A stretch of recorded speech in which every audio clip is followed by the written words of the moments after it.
एकच मिनिट बनवतो.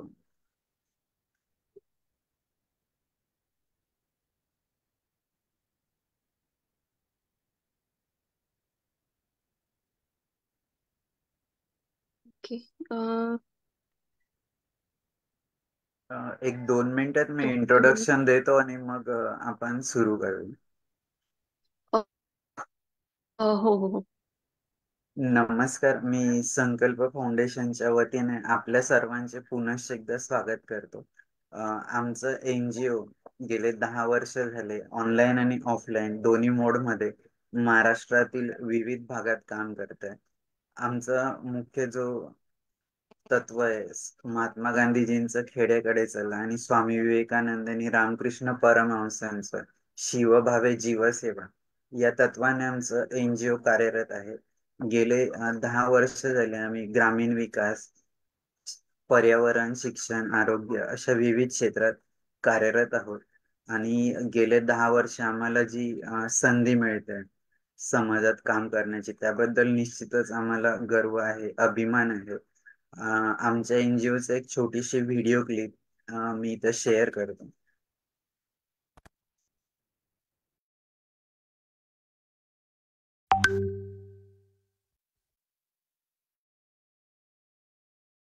निर्माणों के पावन युग में हम चरित्र निर्माण न भूले, स्वार्थ साधना की आंधी में वसुधा का कल्याण न भूले। माना अगम गाध सिंधु है, संघर्षों का पार नहीं है, किंतु डूबना मझधारों में साहस को स्वीकार नहीं है। जटिल समस्या सुलझाने को नूतन अनुसंधान न भूले। निर्माणों के पावन युग में हम चरित्र निर्माण न भूले, स्वार्थ साधना की आंधी में वसुधा का कल्याण न भूले। शील विनय आदर्श श्रेष्ठता तार बिना झंकार नहीं है। शिक्षा क्या स्वर साध सकेगी यदि नैतिक आधार नहीं है। कीर्ति कौमुदी की गरिमा में संस्कृति का सम्मान न भूले।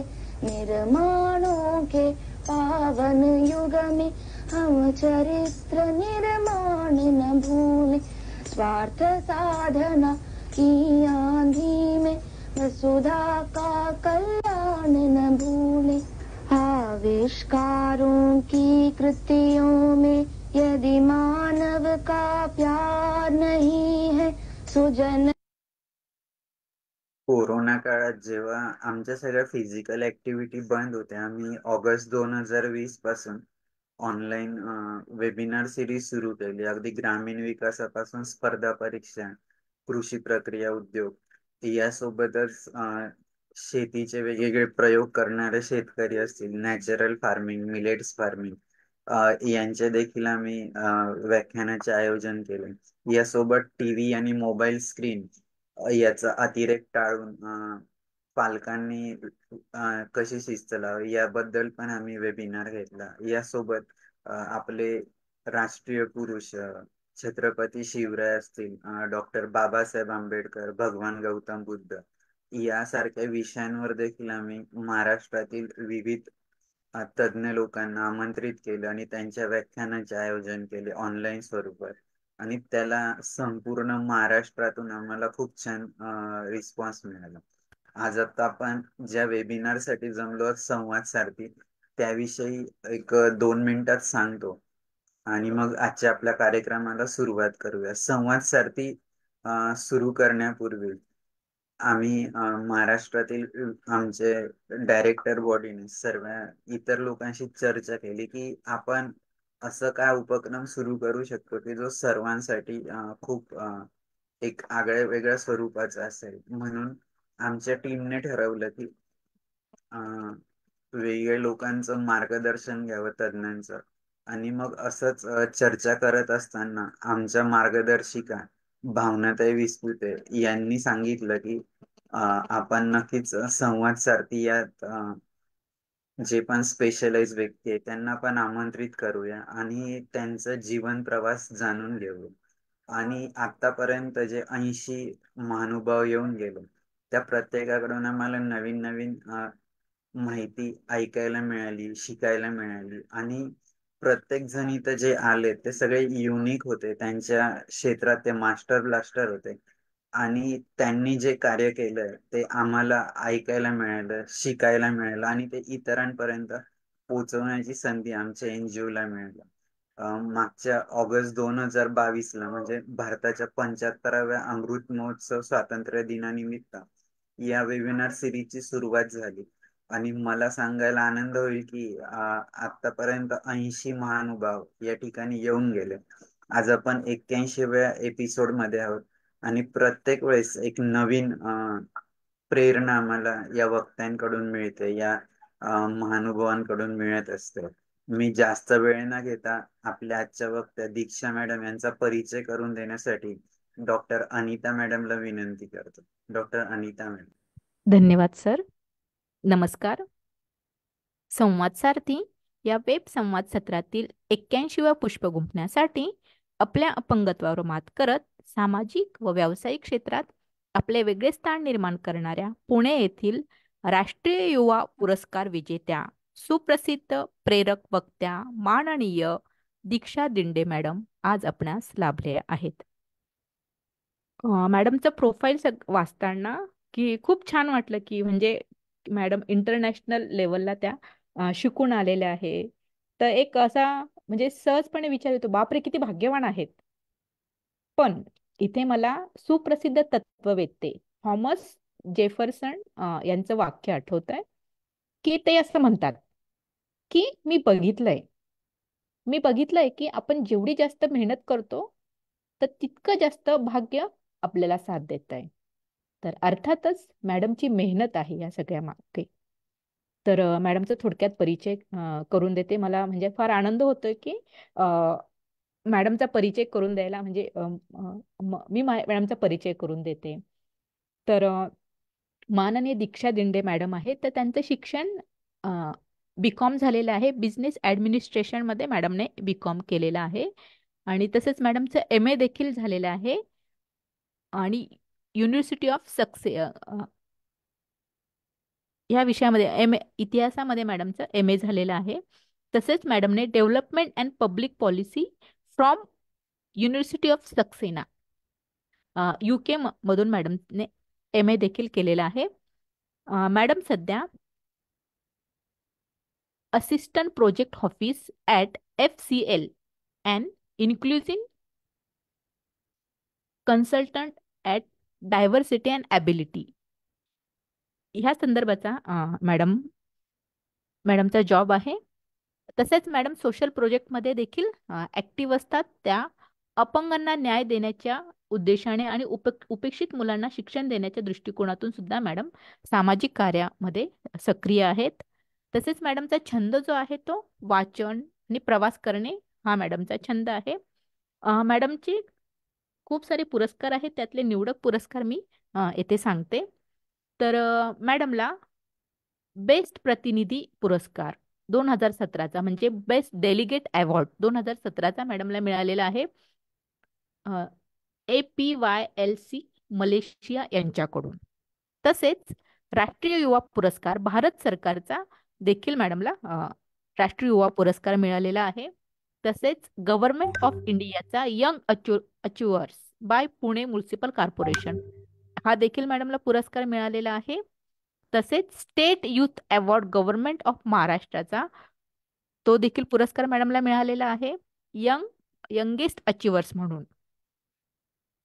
तसेच मॅडमला best speakers Saxena gold award university of Saxena हा देखील पुरस्कार मॅडमला मिळालेला आहे. तर असे एक ना अनेक पुरस्कार मॅडमला मिळाले आहे. तर अशा ह्या आपल्या ज्या वक्त्या आहेत माननीय दीक्षा दिंडे मॅडम अडथळ्यांच्या पलीकडे या विषयावर आपल्याशी संवाद साधणार आहेत. चला तर मग आपणही संकल्प फाउंडेशन संवाद सारथी या वेब संवाद उपक्रमात सहभागी होऊया आणि अडथळ्यांवर मात करत पुढे जाण्यासाठी नवीन ऊर्जा मिळवूया. तर अधिक वेळ न घेता मी पुढील सूत्रे माननीय विशाल सरांकडे सोपविते. धन्यवाद. धन्यवाद डॉक्टर अनिता मॅडम. मी आजच्या आपल्या वक्त्या दीक्षा मॅडमला विनंती करतो की त्यांनी त्यांचं स्पीच, त्यांचे जे पण काय अनुभव आहे ते आमच्यासोबत शेअर करावे. आम्हाला निश्चितच एक आज नवीन प्रेरणादायी व्याख्यान ऐकायला मिळेल नेहमीप्रमाणे. आणि निश्चितच मॅडम, तुमचा जो प्रवास आहे, तुम्ही जे शेअर केलं, तर तो खरोखर खूप प्रेरणादायी आहे सर्वांसाठीच. मी जास्त वेळ न घेता दीक्षा मॅडमला विनंती करतो की त्यांनी त्यांचा जीवन प्रवास आमच्यासोबत शेअर करा.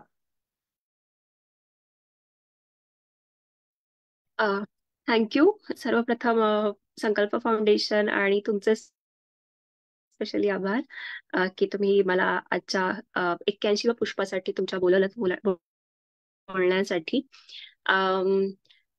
दुसरी गोष्ट म्हणजे थोडंसं करेक्ट करेल की मी युनिव्हर्सिटी ऑफ ससेक्स मध्ये शिकलेली आहे.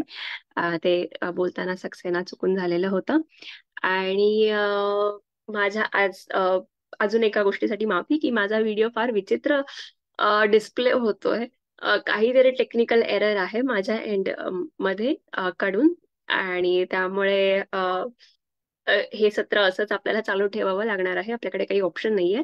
सो मी एवढं बोलते. आणि आपला आजचा जो मुख्य विषय आहे अडथळ्यांविना जग हे, किंवा breaking barriers to building bridges, हे जे मी माझ्या सत्राला नाव दिलेलं आहे, ते मला ते सत्र म्हणण्यापेक्षा हा जो विषय आहे मी माझ्या स्टोरी मधून, स्वतःच्या पर्सनल एक्सपिरियन्सेस मधून तुमच्या पुढे मांडणार आहे.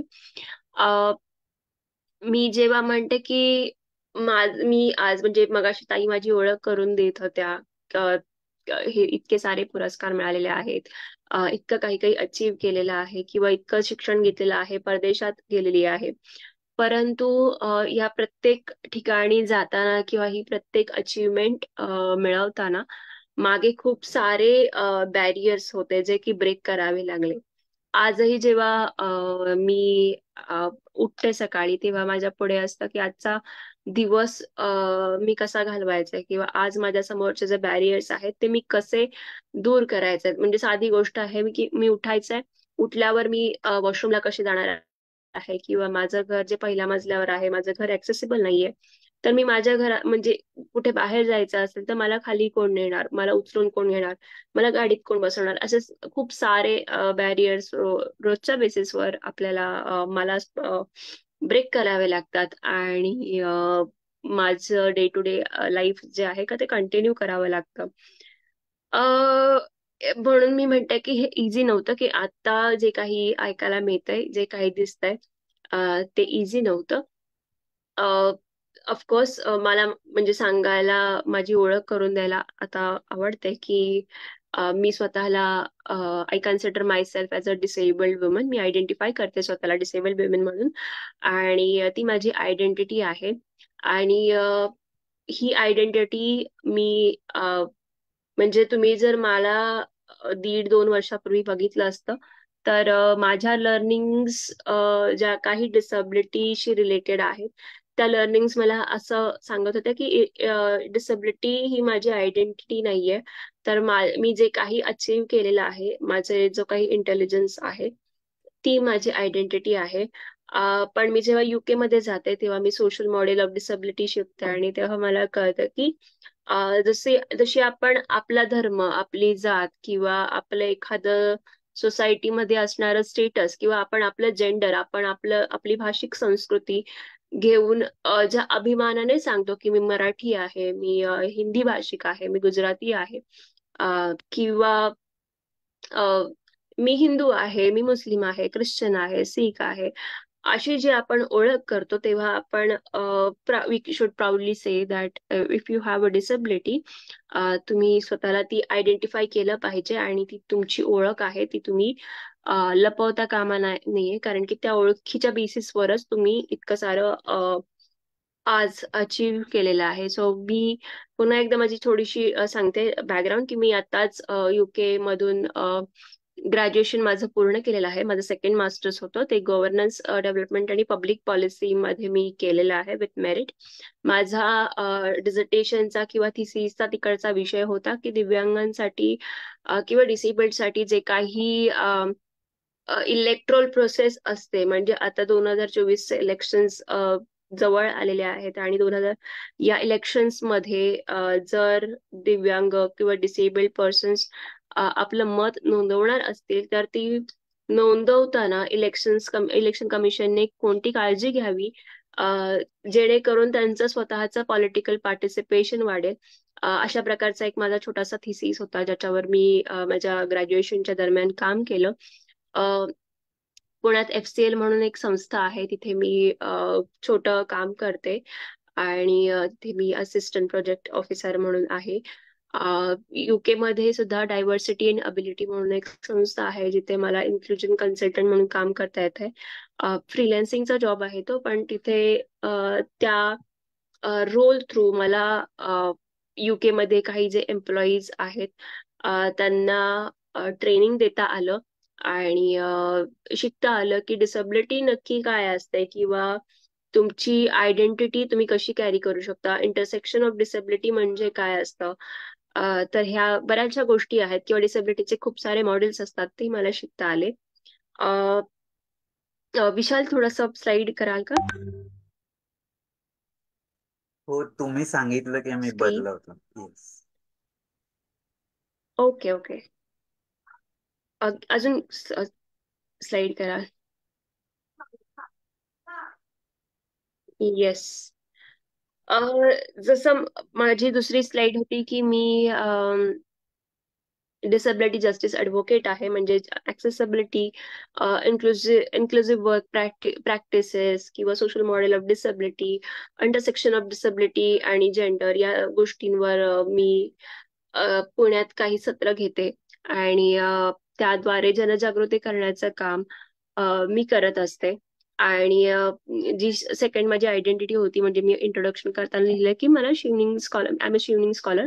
मला हे मी जे मास्टर्स केलं UK मधून, ते मला करता आलं कारण की मला ब्रिटिश गव्हर्नमेंटची चिवनिंग स्कॉलरशिप, जी की खूप प्रतिष्ठित अशी मानली जाते, ती स्कॉलरशिप मिळाली. आणि हे जे अवॉर्ड्स आहेत, नॅशनल आणि स्टेट युथ अवॉर्ड, मी असं म्हणते की ऑफकोर्स ते मला मिळाले आणि एक माझ्यासाठी एक खूप मोठा ऑनर होता. पण मी जे काही थोडंफार काम करू शकले, त्या कामाच्या बेसिसवर माझ्यासाठी एक शाबासकीची थाप होती, जी म्हणाली की दीक्षा, हे तुझ्यासाठी तू जे काम केलंस ते खूप छान होतं आणि हे तुझं अप्रिसिएशनचं एक टोकन ऑफ अप्रिसिएशन. आणि like it was like a pat on my back, आणि ते मी घेतलं आणि पुढे कामाला लागले. सो मे बी असं असं मी मानते की मी ते धरून नाही ठेवलं, आणि त्यामुळे मी पुढं आणखीन जोमाने काम करू शकले. सो आपण मेन जो आजचा मुद्दा आहे, जो की disability, intersection of disability with various aspects, हे बघणार आहोत. त्यात महत्वाचं म्हणजे डिसेबिलिटी क्रायसिस. ही जी स्लाइड आपण आता समोर बघणार आहोत, त्या स्लाइडद्वारे मी तुम्हाला माझी स्टोरी सांगणार आहे. आणि डिसेबिलिटी ही वेगवेगळ्या गोष्टींसोबत कशी इंटरॅक्ट जेव्हा करते, तेव्हा ती कशी बिहेव करते किंवा त्याचं नेचर कसं असतं, हे मी माझ्या स्टोरीतून तुम्हाला सांगणार आहे. पहिला मुद्दा आहे जेंडर. मी I born with a disability. मी माझ्या घरातली पहिली मुलगी होते आणि माझं जेंडर तिथे, जर तुम्ही इंडियन सोसायटीमध्ये जन्मलेला आहात, तर तुमचं जेंडर खूप महत्वाचा रोल प्ले करतं. कारण की तुम्ही मुलगी म्हणून एक समाजाच्या नजरेतलं ओझं असतं, आणि त्यात तुम्ही जर डिसेबल्ड मुलगी असाल, तर ते आणखीन जास्त किंवा मोठं ओझं तुमच्या घरच्यांवर असतं. तर या आयडेंटिटी क्रायसिस मध्ये माझं जेंडर आणि डिसेबिलिटी अशी वागत होती की मला खूप सारे क्वेश्चन मला माझ्यापेक्षा माझ्या घरच्यांना विचारले गेले की तुम्ही मुलगी आहे, तुम्ही मुलीला कसं सांभाळाल, कारण की मुलगा असता तर एका कोपऱ्यात राहिला असता आणि तुम्हाला त्याच्या सिक्युरिटीचा प्रश्न उद्भवला नसता. तिची पाळी चालू झाल्यावर तुम्ही तिला कसं सांभाळणार आहात, कारण की तुम्हाला तिची काळजी घ्यायला लागेल, तिला तिचं काही करता येणार नाही. अगेन मुलगी आहे, शहाणी झाल्यावर तिला समजा कोणी काही केलं, सिक्युरिटीचा प्रश्न इथे पुन्हा येतो की तिला जर कोणी काही करून गेलं तर तुम्ही तिची देखभाल कशी करणार आहात, किंवा तुम्ही ते एक्सेप्ट करणार आहात का? मुलगी आहे, मग अशा मुलीशी लग्न कोण करणार? असे अनेक सारे प्रश्न जेव्हा स्त्री आणि डिसबिलिटी, म्हणजे डिसबिलिटी आणि जेंडर, स्पेशली फिमेल जेंडर हे जे असतं तेव्हा इंटरॅक्ट करतं, तेव्हा असे खूप सारे क्वेश्चन्स, वेगवेगळ्या पॅरामीटरवरचे, वेगवेगळ्या लेवलवरचे चॅलेंजेस समोर येतात. माझ्या बाबतीत जर जेव्हा मी पिरियड्सचं बोलते तेव्हा मी नेहमी सांगते की मला हे पण सांगितलं गेलेलं की आपण जर फेलोपियन ट्यूब, म्हणजे जी गर्भाशयाची जागा असते, ती जर आपण रिमूव्ह केली तर मे बी पाळी जर नाही आली तर बरं होईल. म्हणजे आई वडिलांना जास्त काळजी घेण्याची गरज नाही, किंवा विचार करण्याची पण गरज नाही. सो अशा प्रकारे डिसेबिलिटी आणि जेंडर माझं रोल प्ले करत होतं. एज्युकेशनच्या बाबतीत जर आपण बघायला गेलं तर सर्वात मोठा माझा जो चॅलेंज मी फेस केला तो म्हणजे जे आपण प्राथमिक शिक्षण म्हणतो ते प्राथमिक शिक्षण मिळवण्यासाठी खूप सारे चॅलेंजेस माझ्या आईला, माझ्या फॅमिलीला फेस करावे लागले. कारण की अ, मी सांगते, मी 1993चा माझा जन्म आहे, आणि त्याच्यानंतर एक 5-7 वर्षांनी मी माझं शिक्षण चालू केलं, पहिली दुसरीचं. आणि जर त्यावेळी शिक्षण घेताना माझ्या आईला बऱ्याच ठिकाणी जावं लागतंय, म्हणजे खूप पुण्यातल्या खूप प्रतिष्ठित शाळेत जावं लागतंय आणि म्हणावं लागतं की माझ्या मुलीला ऍडमिशन हवी आहे आणि ती तुम्ही द्यावी, कारण की तिला शिकायचंय. बरेच जण सांगतात की तुम्ही हिला शिकवून काय करणार आहात, कारण की ही मुलगी आहे, हिला कुठे जाऊन बाहेर कमवायचंय आणि घराला खाऊ घालायचंय किंवा घरच्यांचं पोट भागवायचंय. कारण की आपली जी सायकल आहे घरातली, ती हेच म्हणते की एक आपण मूल जन्माला घातलं म्हणजे आपण त्याला वाढवायचंय 21-22 वर्ष, आणि त्यानंतर तो किंवा ती काम करणार, आणि लगेच तिचं लग्न लावायचंय. आणि मुलगी असेल तर ती दुसऱ्याच्या घरी जाणार, मुलगा असेल तर तो घरच्यांचा सांभाळ करणार. त्यामुळे मुलगी असणं आणि तिने काम करणं हे एक्सेप्टेबल नव्हतं, किंवा ते कोणी विचार केला नव्हता त्या गोष्टींचा. तर एज्युकेशन मध्ये जसं मी म्हटलं की ऍडमिशनसाठी खूप सारे चॅलेंजेस आले. ऍडमिशन नाही मिळाली. पण मी असं मानते की ऍडमिशन नाही मिळाली त्यात माझ्या डिसबिलिटीचा दोष नव्हता. म्हणजे माझ्यात काहीतरी कमी आहे. मी बरेचदा खूप ही जी अंडरस्टँडिंग मी आता जे तुम्हाला सांगते आहे, ती माझ्या लर्निंग प्रोसेसचा भाग आहे. मी दिवसाकाठी नवीन नवीन गोष्टी डिसेबिलिटी ऍक्टिव्हिझम बद्दल शिकत गेलेली आहे, आणि त्यातून मला ही समज आलेली आहे. त्यामुळे मी ग्लोबल लेवलला जे काही काम चालतं त्याच्यामध्ये मी हे पार्टिसिपेट करू शकते आणि मी कॉन्ट्रीब्युट करू शकलेले आहे, कारण की ही understanding over the time develop होत गेलेली आहे. मी जेव्हा असं म्हणते तेव्हा मी आधी काय करायचे किंवा नंतर काय करायचंय या गोष्टींकडे लक्ष देते. आधी माझा स्वभाव असा होता की मला डिसेबिलिटी आहे म्हणून मला ऍडमिशन मिळत नव्हती, म्हणजे काहीतरी माझ्यात कमी होतं, माझ्यात प्रॉब्लेम होता, आणि त्याच्यामुळे मला कुठून डावललं गेलं म्हणा, किंवा कुठून रिजेक्शन्स आले म्हणा, किंवा कुठून अनवेलकमिंग तुमचं कोणाचं नेचर असतं तुमच्या प्रती ते होतं म्हणा. तर मी असं मानते आता या स्टेजला पोहोचल्यावर की त्यांच्याकडे जे माझ्यासाठी सुगम्यतेचं वातावरण किंवा ऍक्सेसिबल डिसेबल फ्रेंडली वातावरण हवं होतं, ते त्यांच्याकडे नव्हतं, आणि त्यामुळे ते अ, मला ऍडमिशन देण्यासाठी नकार देत होते. कारण की जसं की माझ्या घरच्यांना पुढे टेन्शन होतं की मला कसं वाढवायचं, तसं त्यांच्या पुढे देखील टेन्शन असणार की अशी पहिल्यांदा आपल्याकडे मुलगी आली आहे जिला शिक्षण घ्यायचंय, आणि तिला सांभाळ कसा करणार, किंवा ती कशी शिकणार, ती या प्रोसेसमध्ये टिकवू शकेल की नाही, हा त्यांच्या पुढे पण प्रश्न असू शकतो. सुगम्यतेचं वातावरण म्हणजे ऍक्सेसिबिलिटी नाहीये. म्हणजे जसं की मी म्हणते की मला जर माझी व्हीलचेअर कॅरी करायची असेल तर मला रॅम्प लागतो, तसं तुम्हाला पायऱ्या लागतात. ही एवढी साधी गोष्ट आहे, म्हणजे प्रत्येकाच्या गरजा वेगवेगळ्या आहेत.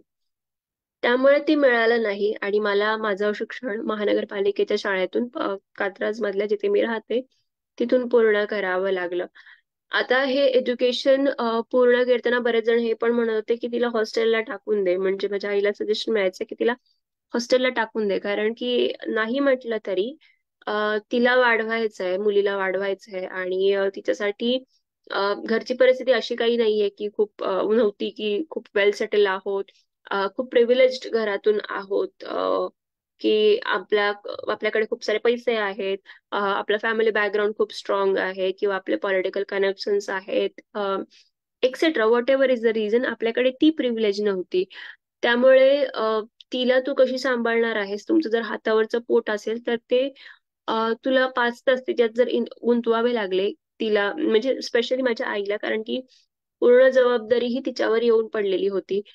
ती एक आईने मुलीला वाढवणं हे खूप महत्वाचं मानलं जातं या आपल्या पेट्रियार्कियल सोसायटीमध्ये, आणि तसंच ते होत गेलं. पण तिच्यामुळे मी आता जे काही आहे ती माझ्या पायावर उभी राहू शकले असं म्हणता येईल. आणि तो जो विचार होता लोकांचा की तू हिला हॉस्टेलला टाकून दे, की जेणेकरून तुझी काळजी संपेल, तुझ्यावरचं ओझं नाहीसं होईल आणि तू जास्तीत जास्त तुझ्याकडे लक्ष देऊ शकशील, ते माझ्या आईने पूर्णतः दुर्लक्ष केलं त्या सजेशन्स कडे. आणि मला जसं हवं होतं, जसं हॅबिटेबल एन्व्हायरमेंट हवं होतं, त्या एन्व्हायरमेंट मध्ये मी शिकले. भलेही महानगरपालिकेच्या शाळेतून का होईना, भलेही मराठी माध्यमातून का होईना, पण मी शिकले.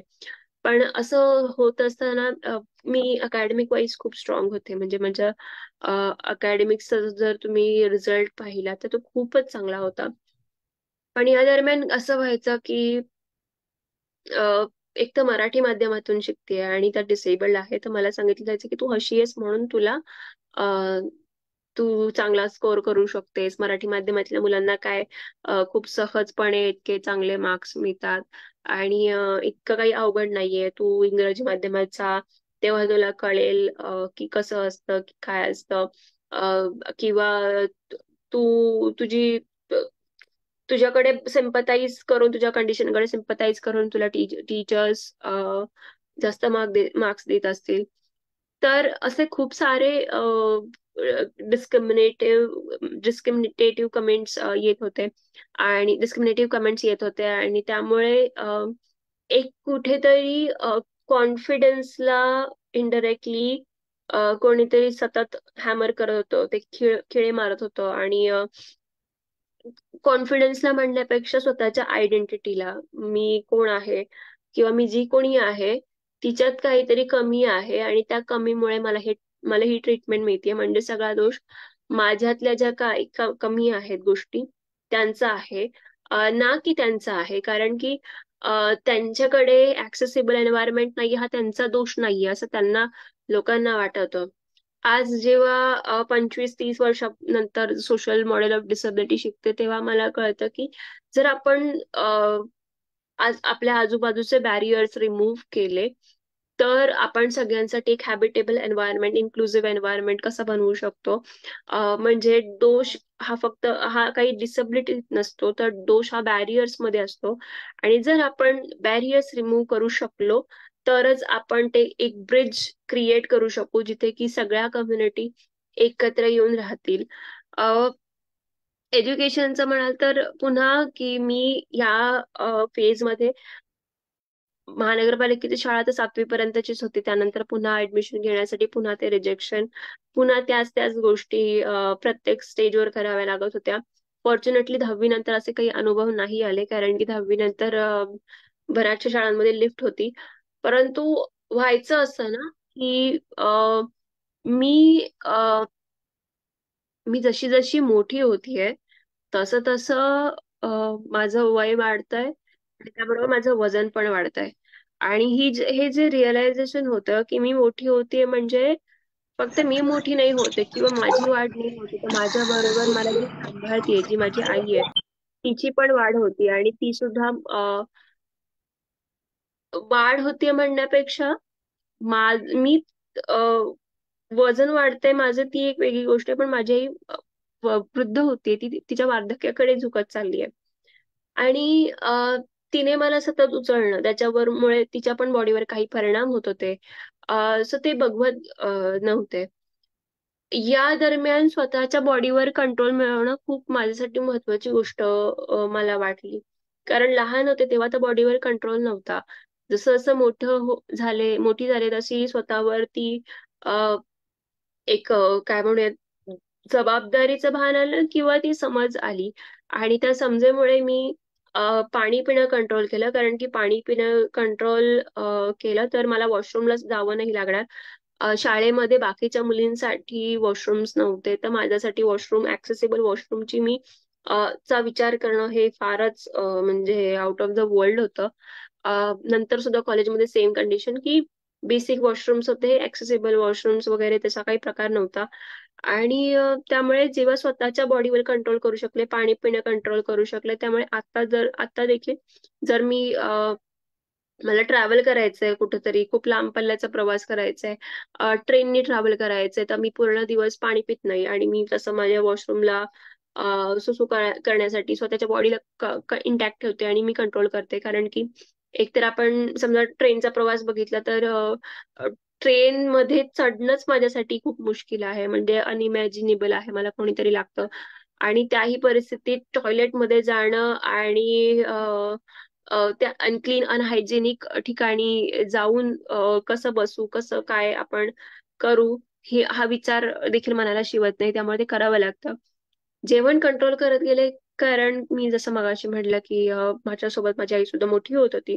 म्हणजे काय, तर माझं वजन वाढतंय तर माझ्या आईला माझं ओझं होणार आहे. मी जसं जसं मोठी होणार आहे तशी तशी मी खूप जड होणार आहे तिला, आणि तिला मला हँडल करणं अवघड जाणार आहे. तिला मणक्याचा त्रास सुरू झालेला होता आणि पाठ दुखत होती, हात दुखत होते, पूर्ण बॉडी पेन करायची. आणि त्यात ती टेलरिंगचं काम करत होती, तिचा तो त्रास वेगळा. सो सगळ्या फ्रंटवर ती लढत होती. आणि त्यामुळे मी असं ठरवलं की आपण स्वतःला जर कंट्रोल मध्ये ठेवलं, स्वतःचं वेट कंट्रोल मध्ये ठेवलं, स्वतःच्या eating habits, dietary habits control मध्ये ठेवल्या, तर बऱ्याचशा गोष्टी इझी होणार आहेत बाकीच्यांसाठी. आणि त्यामुळे मी खूप स्किनी होते खूप सारी वर्ष. आणि मला नंतर कळलं की मी ह्या गोष्टी ज्या करत होते त्याने माझ्या बॉडीवर इनडायरेक्टली परिणाम होणार आहे, जो की मी आता भोगतेय. आणि तो परिणाम कुठल्याही लेवलला, म्हणजे हार्मोनल चेंजेस पासून किडनी स्टोनचं पेन पासून कुठल्याही लेवलला तो जात असतो. आणि मी जेव्हा आता बघते मागे, तेव्हा मला असं वाटतं की तेव्हा जर माझ्या आयुष्यात बॅरियर्स नसते हे, म्हणजे कुठे मला ऍक्सेसिबल वॉशरूम मिळालं असतं, कुठे मला ऍक्सेसिबल इन्फ्रास्ट्रक्चर मिळालं असतं, म्हणजे माझ्या शाळेत मिळालं असतं, माझ्या कॉलेजमध्ये मिळालं असतं, तर मला माझ्या बॉडीवर कंट्रोल ठेवला नसता मी तरी चाललं असतं. मी जेव्हा म्हणते की माझ्या आईला मला उचलावं लागते, म्हणजे काय की कॉलेज जेव्हा चालू झालं माझं कॉलेजचे वर्ष, तेव्हा माझी क्लासरूम 2, 3, 4 मजल्यावर असायची. आणि समजा लिफ्ट बंद पडली तर माझ्या आईला पूर्ण 4, 5 मजले मला उचलून वर घेऊन जावं लागायचं. आणि अशा वेळी म्हणजे एक मुलगी आहे जिचा मोठा बॅरियर आहे की ती पायऱ्या चढू शकत नाही, पण तिला जर शिक्षण घ्यायचं असेल तर तिने पायऱ्या चढून वर गेलंच पाहिजे. कारण त्या एका मुलीसाठी बाकीच्या ज्या काही 40-50 मुली आहेत त्या खाली येणार नाहीत आणि वर्ग बदलला जाणार नाही.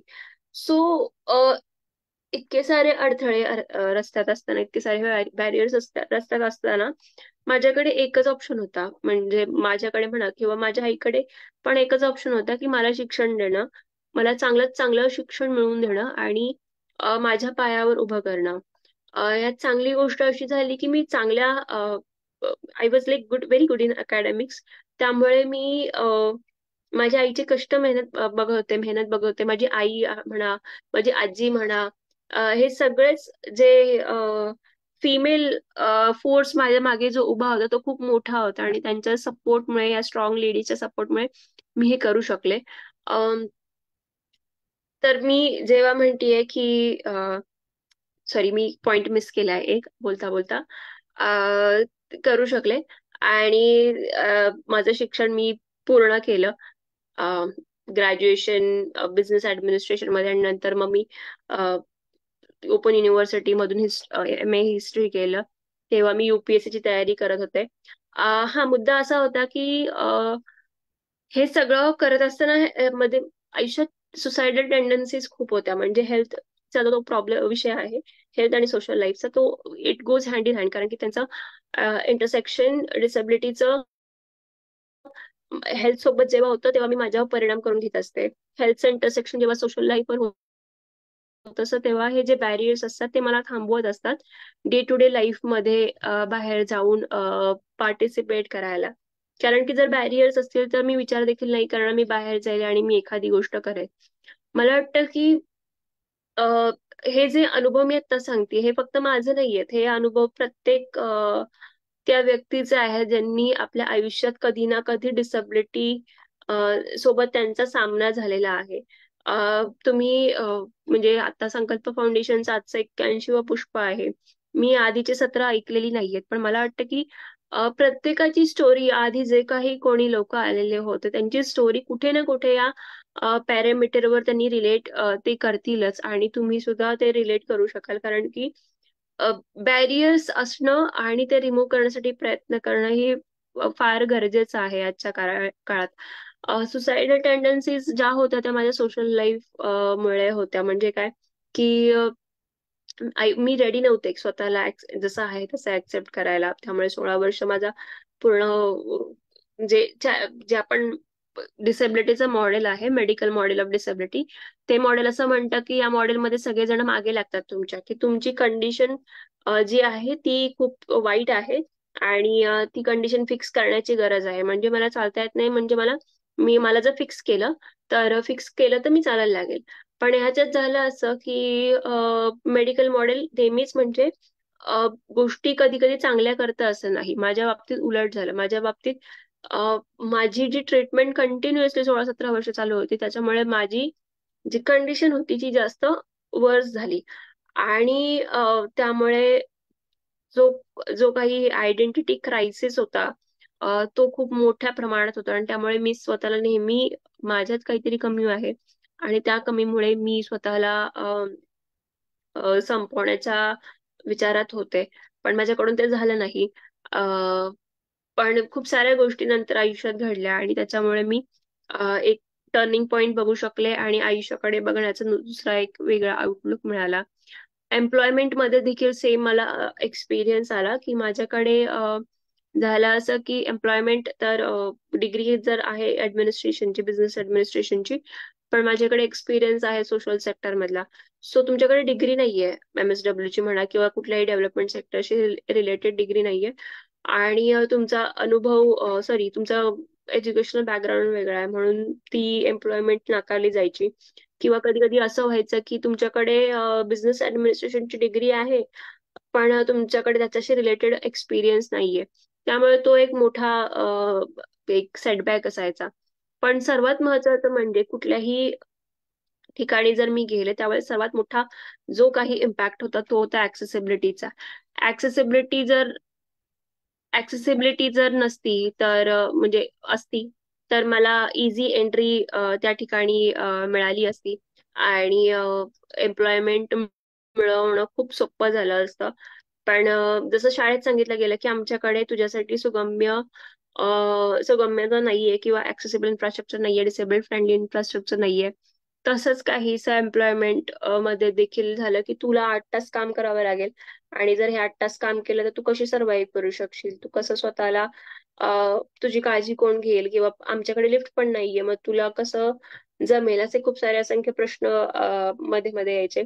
त्यामुळे या डिसॅबिलिटी क्रायसिसमुळे म्हणजे हे जे काही चॅलेंजेस मी तुम्हाला सांगितल्यात, मी व्हेन आय लाईक आता मी जेव्हा इंट्रोस्पेक्ट करते माझी जर्नी तेव्हा मी असा विचार करते की आयुष्यात हे चॅलेंजेस आले त्यामुळे मी ही धडपड करू शकले आणि मी स्वतःला सिद्ध करू शकले. अ, मी मगाशी सांगता सांगता एक मुद्दा होता की माझ्याकडे एकच ऑप्शन होता आयुष्यात, तो म्हणजे शिक्षण घेणं. आणि मी अकॅडमिक्स मध्ये चांगली होते त्यामुळे मला स्कॉलरशिप्स पण मिळत गेल्या आणि इक्वल एफर्ट्स म्हणजे आई माझे जितकी माझ्यासाठी एफर्ट्स घेत होती तितके मी सुद्धा अभ्यासामध्ये प्रगती दाखवत होते आणि त्यामुळे दोन्ही गोष्टी साध्य होत गेल्या. पण जर माझ्याकडे शिक्षणाचा पर्यायच नसता तर मला वाटतं की माझ्यासाठी मी आज कोणीच नसते. म्हणजे माझा हा प्रवासाला एक मी छोट्या छानशा गाण्यात मी सांगते की वेड्या कुरूप पिल्लू की एका तळ्यात होती बदके पिले सुरेख होते कुरूप वेडे पिल्लू तयात आहे का. सो ते वेड कुरूप पिल्लू म्हणजे हे पिल्लू आयुष्यात स्वतःला नेहमी तू तू कुरूप आहेस, तुझ्यात काहीतरी कमी आहे असं समजायचं. त्याला तो राजहंस आहे हे कळण्यापर्यंतचा प्रवास खूप लांबचा होता. आणि मला असं वाटतं की मी आजही तो प्रवास कंटिन्युअसली जगतेय. म्हणजे कुठेतरी आता मी परत भारतात आलेली आहे. मी युके मध्ये without any complaints, without any barriers मी फिरत होते. मी आज ब्रायटन मध्ये राहते, मी आज लंडन मध्ये राहते. तर मी देशाच्या एका कोपऱ्यातून दुसऱ्या कोपऱ्यात सहज कुणाची मदत न घेता मी जाऊ शकत होते, कारण की तिथल्या प्रत्येक गोष्टी ऍक्सेसिबल होत्या. आणि मी जेव्हा आज भारतात परत येतेय त्यामुळे तेव्हा मला असा विचार करावा लागतो की अरे माझी आई माझ्यासोबत म्हणजे आई आता बाहेर गेली, तर मग मला एका कार्यक्रमाला जायचंय, मग मी कशी जाऊ शकेल कारण की माझा नवरा पण इथे नाहीये. मग मला कोणाला तरी बोलवावं लागतं, कोणाची तरी मदत घ्यावी लागते. आणि नेहमी मला ते जाणवत राहतं की अरे तू डिपेंडंट आहेस कारण की तुझ्याकडे तुझी डिसॅबिलिटी आहे, तुझे मोबिलिटी रिस्ट्रिक्शन्स आहेत. आणि हे सगळं होतं कारण की आजूबाजूला जे काही बॅरियर्स आहेत ते मला ते रिअलाइज करून देतात. त्यामुळे वेडेकुरूप पिलूचा प्रवास हा जरी संपलेला असला तरी तू राजहंस आहेस हे स्वतःला माहीत करून देण्यासाठी रोज एक नवी लढाई लढावी लागते आणि रोज ते जिंकावी लागते. Next slide please. तर ह्यात नंतर आयुष्यात टर्निंग पॉइंट आला आणि तो टर्निंग पॉइंट होता की एका मुलीची भेट झालेली होती. अं, त्या त्या त्या मुली मुळे मला कळलं की आपल्याकडे काही नाहीये पेक्षा आपल्याकडे काय आहे त्या गोष्टीवर जर आपण फोकस केला तर आयुष्य खूप चांगलं सुंदर होईल. त्या मुलीबरोबरच आणखी एक गोष्ट मी ऐकलेली होती. मी तेव्हा युपीएससी ची अभ्यास करत होते आणि त्या अभ्यासादरम्यान आमच्या सरांनी ही गोष्ट आम्हाला सांगितलेली होती आणि त्या गोष्टीने खूप मोठा इम्पॅक्ट माझ्यावर केला. गोष्ट होती आर्थर ॲश नावाच्या एका स्पोर्ट्समनची. आणि आर्थरला हिमोफिलिया नावाचा आजार होता. आर्थर एक मॅच जिंकतो आणि आर्थरला त्याचे काही रिपोर्टर्स येतात आणि ते म्हणतात तुला वाईट नाही वाटत का की तुला हिमोफिलिया आहे. आणि आर्थर म्हणतो की माझ्याकडे एक गोष्ट नाहीये म्हणून मी रडत बसू का. माझ्याकडे जेव्हा आई वडील असतात, चांगले चांगले फ्रेंड्स असतात, मला दिसतं, मला बोलता येतं, या गोष्टी जेव्हा असतात त्यामुळे त्या गोष्टी आहेत त्या त्यासाठी मी ग्रेटफुल नेस व्यक्त करू, माझी कृतज्ञता व्यक्त करू की एक गोष्ट नाहीये ती धरून मी रडत बसू. जर मी तसंच केलं असतं तर मग मी काही अचीव करू शकलो नसतो. ही गोष्ट जेव्हा ऐकते तेव्हा डोळ्यात अंजन घातल्यासारखं होतं आणि रिअलाइज होतं की आपण इतकी वर्ष नेहमी स्वतःला कमी लेखत आलो.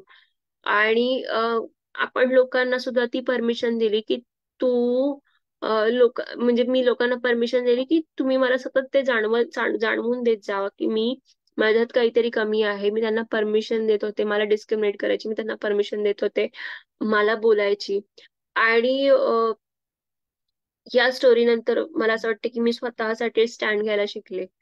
मी स्वतःला आहे तसं एक्सेप्ट केलं आणि तेव्हाच मी स्वतःतला बदल घडवू शकले की नो वन फ्रॉम समवन, म्हणजे कोणीच नाही ते सगळं काही तू आहेस.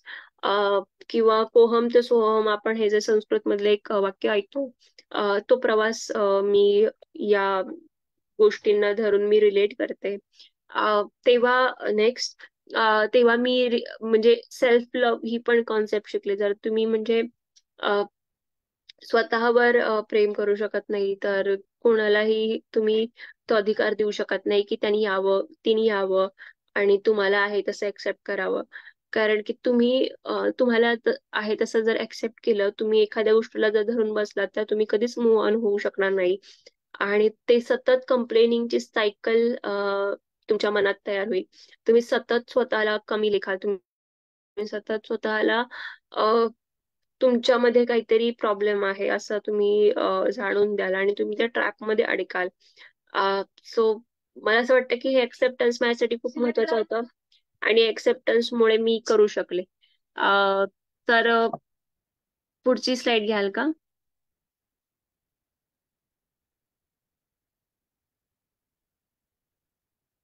सो मी जेव्हा सोशल ऍक्टिव्हिजमच्या मध्ये एंट्री केली, तेव्हा एज्युकेशन, डिझास्टर मॅनेजमेंट आणि डिसेबिलिटी राईट्स या 3 गोष्टींवर मी काम करू शकले. एज्युकेशन मध्ये mainly education of under privilege children आणि एज्युकेशन ऑफ डिसेबल्ड स्टुडंट्स याच्यावर मी आणि माझ्या टीमने फोकस केला. ऑफकोर्स मी आयुष्यात एकटं काहीच करू शकले नसते, कारण की आपण जसं म्हणतो की आपण परावलंबी आहोत, म्हणजे प्रत्येक माणूस हा परावलंबी आहे, मी सुद्धा आहे.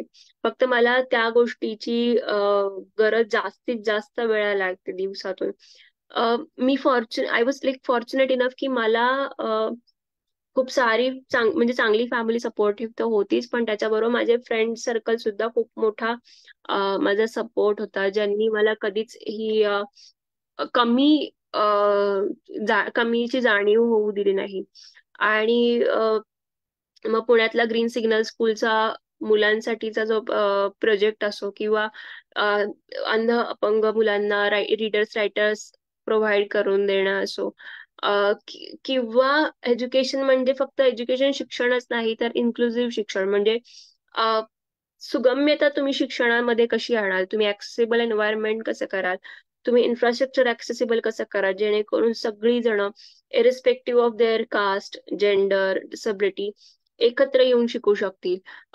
म्हणजे मला जसं सांगितलं गेलं की तुला जर शिकायचं तर तुला स्पेशल स्कूलमध्ये जावं लागेल, तसंच ते मला ऍक्सेप्टेबल नव्हतं, माझ्यापेक्षा माझ्या घरच्यांना ऍक्सेप्टेबल नव्हतं.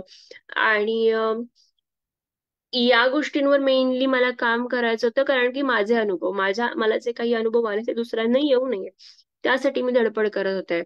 डिझास्टर मॅनेजमेंट म्हणाल की सोशल ऍक्टिव्हिझम मध्ये जेव्हा काम करत होते ना, तेव्हा असं वाटायचं की प्रत्येक सामाजिक जी काही समस्या आहे त्याच्यावर आपण काम केलं पाहिजे. जेव्हा कुठलाही डिझास्टर येतो तेव्हा सर्वात मोठा असं असतं की मला फील्डवर जायचंय, मला काम करायचंय, पण ते मला करता येणार नाहीये, कारण की माझे मोबिलिटी रिस्ट्रिक्शन्स आहेत. आता त्या मोबिलिटी रिस्ट्रिक्शन्स मुळे मला असं कळलं की आपल्याकडे जे काही मिनिमम रिसोर्सेस आहेत, त्या मिनिमम रिसोर्सेसचा वापर करून मला मॅक्सिमम आउटपुट काढायचा आहे. सो माझ्याकडचा मिनिमम रिसोर्स होता सोशल मीडिया, आणि सोशल मीडियाची पॉवर तेव्हा नुकतीच कळून चुकलेली होती. त्यामुळे सांगली, सातारा, कोल्हापूरला आलेले फ्लड्स असो, किंवा रिसेंटली कोरोना काळात जे काही वी केअरच्या टीम मार्फत उभं राहिलेलं काम असो, त्याच्यामुळे डिझास्टर मॅनेजमेंटवर काम करता आलं. आता हे डिझास्टर मॅनेजमेंटचं काम रिसेंटली नव्हतं, तर ते उत्तराखंडच्या फ्लड पासून मी करत आलेली आहे, माझ्या टीम सोबत, माझ्या फ्रेंड सोबत करत आलेली आहे.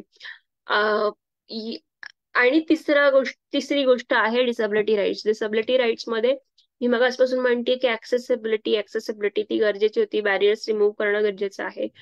तर एक प्रकारे मी याच्यामध्ये सेन्सिटायझेशन सेमिनार्स घेत असते. ऍक्सेसिबिलिटीवर आपण दुसऱ्यांना कसं कन्सल्ट करू शकतो, गाईड करू शकतो, त्याच्यावर काम चालतं. सोशल मॉडेल ऑफ डिसेबिलिटी जे आहे ते जास्तीत जास्त राबवण्याचा प्रयत्न असतो. डीएनए मार्फत आता ट्रेनिंग प्रोव्हाइड करता येते लोकांना, आणि त्याच्यामुळे वेगळी समज आलेली आहे की आपल्या कामाची दिशा कशी असावी, आणि ते काम नक्की कुठल्या बेसिसवर आपण पुढे नेऊ शकतो. आता तुम्ही जे हे 3 मुद्दे बघताय, त्याच्यामध्ये डिसेबिलिटी राईट्स हा माझा खूप मोठा पार्ट आहे कामाचा, कारण की तो माझ्यासाठी महत्वाचा आहे आणि त्याच्यावर मी जास्तीत जास्त बोलते. हे जर तुम्ही 3 गोष्टी बघता, त्याच्यामध्ये एक दुवा होता. तो दुवा म्हणजे क्राऊड फंडिंगचा. आता क्राऊड फंडिंग का, तर बऱ्याचदा काय व्हायचं की आम्हाला शिक्षण घ्यायचंय पण आमच्याकडे पैसे नाहीयेत. कुठली कॅलॅमिटी आलीये, कुठली आपत्ती आलीये, आणि त्या आपत्तीमध्ये जर लोकांपर्यंत मदत पोहोचवायची तर पैसे पाहिजेत. किंवा डिसेबिलिटी राईट्स मध्ये कुणाला असिस्टिव्ह टूल्स पाहिजे आहेत, कुणाला काही फायनान्शियली मदत पाहिजे आहे, तर त्याच्यासाठी दात्यांपर्यंत पोहोचणं आणि ती मदत ज्यांना गरज आहे अशा लोकांपर्यंत पोहोचवणं, हे काम क्राऊड फंडिंग सोशल मीडियाच्या माध्यमातून मी करू शकले. आणि त्याच्यामुळे काय झालं की मी जेव्हा म्हणते की breaking barriers to building bridges, म्हणजे बॅरियर्सचा ब्रेक केलेले होते. म्हणजे मी स्वतःसाठी बॅरियर, स्वतःच्या डोक्यातला जो बॅरियर होता की मी करू शकणार नाही, मला हे जमणार नाही, ही जी न ची घंटा होती ना, ती मी काढू शकले. कारण तो बॅरियर रिमूव्ह झाला. आणि तो रिमूव्ह झाल्यामुळे काय झालं, लाईक मी ब्रिज बांधू शकले. तो ब्रिज कोणाच्यातला होता? एक बेनिफिशियरी होता ज्याला मदतीची गरज होती, आणि एक डोनर होता ज्याला कोणाला तरी मदत करायची होती. आता ह्या दोघांना जोडण्याचं काम एक दुवा म्हणून आमची टीम, आम्ही सगळेजण करू शकलो. त्यामुळे क्राऊड फंडिंग च्या दुव्यामार्फत किंवा ह्या 3 विषयांमार्फत आम्ही ते बिल्डिंग ब्रिजेसचं काम करू शकलो. मी एकटीने नाही, तर माझ्या पूर्ण टीमने, ज्यात खूप सारी लोक आहेत, खूप सारे नोईंग अननोईंग फेसेस आहेत, इनडायरेक्ट लोक आहेत ज्यांनी मदत केलेली आहे. आणि त्यांच्यामुळे हे शक्य होत गेलं. आणि मी हे करत गेले. नेक्स्ट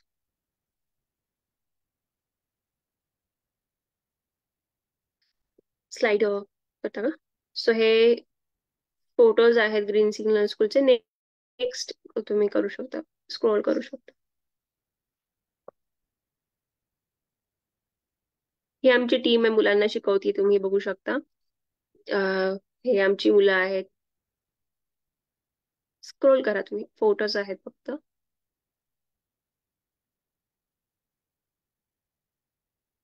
हे अवॉर्ड्सचे फोटो आहेत. नेक्स्ट.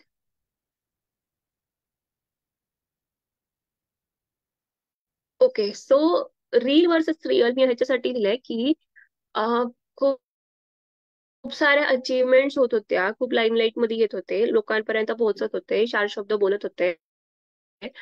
त्यामुळे बरेचदा असं झालेलं आहे की सगळं गुडी गुडी दिसतंय, म्हणजे सगळं वेल अँड गुड चाललेलं आहे असं वाटायचं. बट असं काही नव्हतं. कारण की मी मगाशी जसं म्हटलं की ऍक्सेसिबिलिटी ने माझ्या आयुष्यात खूप महत्वाची भूमिका बजावलेली आहे. आणि ती ऍक्सेसिबिलिटीची भूमिका जेव्हा मला एम्प्लॉयमेंटच्या ऑपॉर्च्युनिटी शोधायची वेळ आली, तेव्हा ती जास्त हिट झाली. म्हणजे तुमच्याकडे एज्युकेशन असून चालत नाही, तुमच्यासाठी ते अडॅप्टिव्ह एन्व्हायरमेंट लागतं की जेणेकरून तुम्ही काम करू शकता किंवा कोणीतरी तुम्हाला काम द्यायला रेडी होतं. आता झालं असं की जेव्हा कोरोना आला तेव्हा आपण सगळे लोक वर्क फ्रॉम होम करायला लागलो. आता हीच गोष्ट जर मी 1 वर्षापूर्वी त्याची जर मागणी केली असती तर ते म्हणजे कोणी त्याला त्या मागणीला एंटरटेन केलं नसतं. कारण की अगेन तीच गोष्ट येते की एका व्यक्तीसाठी आम्ही आमचं पूर्ण स्ट्रक्चर बदलू शकत नाही. एका व्यक्तीसाठी कुठलीही मोठ्या गोष्टीत बदल होऊ शकत नाही. पण जेव्हा अख्खं जग एका घरात डांबलं जातं, तेव्हा आपल्याला कळतं की आपल्याला ह्या गोष्टीची का गरज आहे. आणि तेव्हा आपण मग रिमोट लर्निंगचे ऑप्शन्स म्हणा किंवा रिमोट वर्किंगचे ऑप्शन्स म्हणा, ह्या गोष्टीवर जास्तीत जास्त विचार करतो. आता रील वर्सेस रिअल जेव्हा मी म्हणते तेव्हा मी एक ऍक्सेप्टन्सचा जो भाग येतो ना, तेव्हा आयुष्याची 22 वर्ष कुठल्याही असिस्टिव्ह डिव्हाइस शिवाय मी राहिली आहे. म्हणजे मी व्हीलचेअर वापरली नाही. आणि ते न वापरण्याचं रिझन होतं की मी स्वतःला I was ashamed of my self. माझ्याकडे कोणी बघेल, मला कोणी माझ्याकडे बघून हसेल आणि ते काहीतरी कमेंट्स पास करतील. त्यामुळे मी ह्या स्वतःवर एक काय म्हणूयात की एक दडपण लादत गेले. आणि त्यामुळे बाहेर दिसायला जरी गोष्टी चांगल्या असल्या तरी त्या एक्सेप्टन्सच्या बाबतीत त्या गोष्टी नेहमी म्हणजे एकदा आयुष्यात टर्निंग पॉइंट आला, मी एक्सेप्ट केलं असं नाही झालं. ती कंटिन्युअस जर्नी होती. कंटिन्युअस मला काही एक्सपिरियन्सेस यायचे डिस्क्रिमिनेटिव्ह, की जेणेकरून मला परत रिअलाइज करून दिलं जायचं की हे बघ, किती जरी झालं तरी तुझी डिसॅबिलिटी मध्ये येणारच आहे. त्यामुळे रीलवर जे काही दिसत होतं ते रिअल लाईफ पेक्षा खूप वेगळं होतं. एम्प्लॉयमेंट चॅलेंजेस माझे खूप मोठे होते. आणि आय वॉज फॉर्च्युनेट इनफ की कोविडमध्ये मला एफसीएल ने जॉब ऑफर केला, जो की डेव्हलपमेंट सेक्टरशी रिलेटेड होता. आणि त्यांच्या प्रोजेक्ट्समध्ये मी सोशल मीडिया हँडलिंग, प्रोजेक्टचे काही पार्ट्स हँडल करू शकले. त्याच्या आधी मी एका ट्रॅव्हलिंग कंपनी, ऍडव्हेंचर मंत्रा म्हणून कंपनी आहे, तिथे काम करायचंय. मला सांगायला खरंच आवडेल की तो जो जॉब होता ऍडव्हेंचर मंत्राचा, तो माझ्या मित्राने मला ऑफर केलेला होता. आणि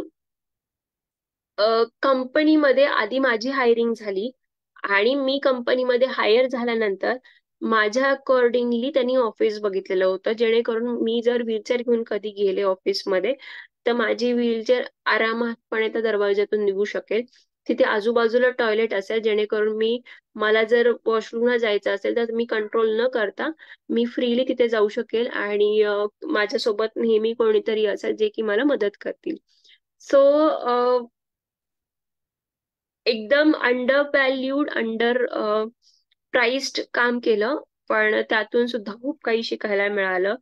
आणि ही लर्निंग प्रोसेस कंटिन्युअसली माझी चालत होती.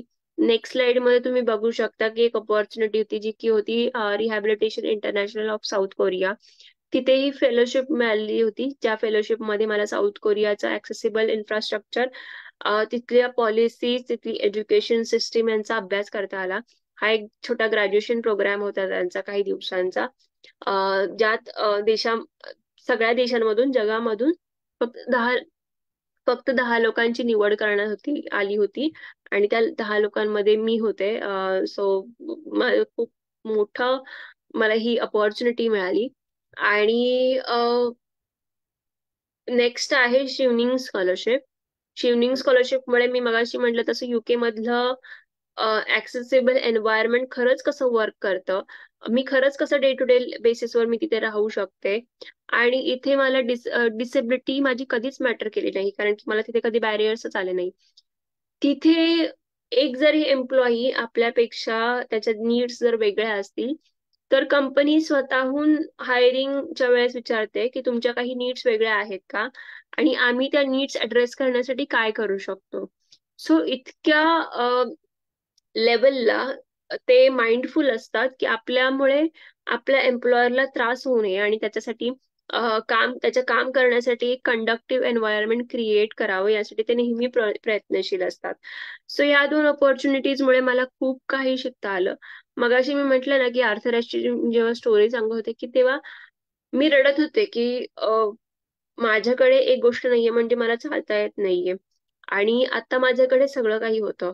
आणि मे बी मला असं वाटतं की त्या मोमेंटला मी एक्सेप्ट केलं, मी जशी आहे तसे स्वतःला एक्सेप्ट केलं, आणि माझ्याकडे ज्या गोष्टी आहेत, माझ्या ज्या असेट्स आहेत, मी त्याच्यावर फोकस करत गेले.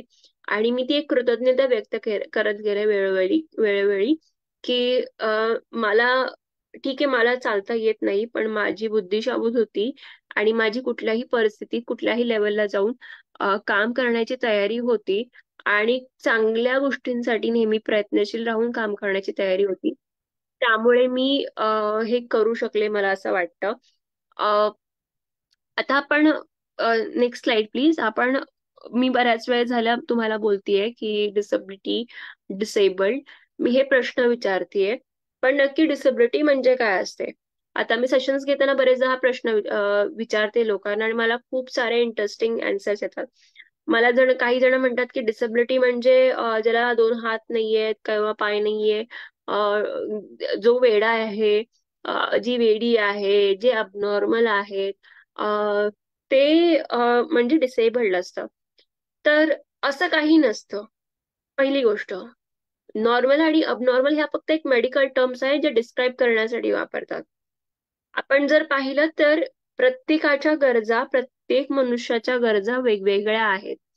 म्हणजे मी जर माझं आयुष्य सुकर करण्यासाठी जर व्हीलचेअर वापरतीये, तसंच कोणीतरी हाय हिल वापरते, तसंच कोणीतरी चष्मा वापरते, तसंच कोणीतरी खाण्यासाठी यंत्र वापरते.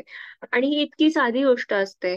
म्हणजे आपण जर विचार केला तर आपण आता पाटा वरवंट वापरत नाही, कारण पाटा वरवंट हा कालानुरूप झालेला आहे आणि त्याच्या जागी आता मिक्सरची जागा, पाट्या वरवंट्याच्या जागी मिक्सर आलेला आहे. सो आपण जसं आपलं आयुष्य मोर ऍक्सेसिबल आणि बेअरेबल करायला या असिस्टिव्ह टूल्स वापरतो, तसंच आपण ह्या ज्या डिसेबिलिटी कमी करण्यासाठी किंवा आयुष्य जास्त सुकर करण्यासाठी जे काही असिस्टिव्ह डिव्हाइसेस आहेत त्यांच्याकडे बघितलं पाहिजे. मग डिसेबिलिटी म्हणजे काय असते. तर युनायटेड नेशनची एक डेफिनेशन आहे, एक व्याख्या आहे, ती असं म्हणते की जेव्हा माझी डिसेबिलिटी किंवा माझ्यातली इम्पेअरमेंट ही एका बॅरियर सोबत इंटरॅक्ट करते, तेव्हा मला कळतं की डिसेबिलिटी आहे. म्हणजे काय, जेव्हा मी उठते तेव्हा मला वाटत नाही की मी डिसेबल आहे. जेव्हा मी आता बसलीये तुमच्या पुढे, मला वाटत नाहीये, माझ्या डोक्यात पण नाहीये की मी डिसेबल्ड आहे. पण जर मला आत्ता इथून उठून खालच्या मजल्यावर जायचं झालं तर माझ्या डोक्यात येईल, अरे मी डिसेबल आहे, कारण की मला खाली जाण्यासाठी काही ऑप्शनच नाहीये. तुमची डे टू डे लाईफ जगताना असे खूप सारे बॅरियर्स तुमच्या डोक्यात येतात. म्हणजे काय, आता आपण गाडी पार्क करतोय, पण गाडी पार्क करण्यासाठी रॅम्पच नाहीये कुठे. तर मग आपण विचार केला असता, अरे मला इथे आतमध्ये गाडी टाकायची आहे, पण इथे रॅम्प नाहीये, इथे पायऱ्या आहेत, आता मी गाडी कशी आत टाकू. तेव्हा यू फील डिसेबल्ड. तुमचा कधीतरी ऍक्सिडेंट झालेला असतो, आपण वार्धक्याकडे झुकतो, आपले घुटणे दुखतात, आणि तेव्हा आपण विचार करतो की अरे माझ्या घराला जर लिफ्ट असती तेव्हा मला जरा वरती चढताना त्रास कमी झाला असता.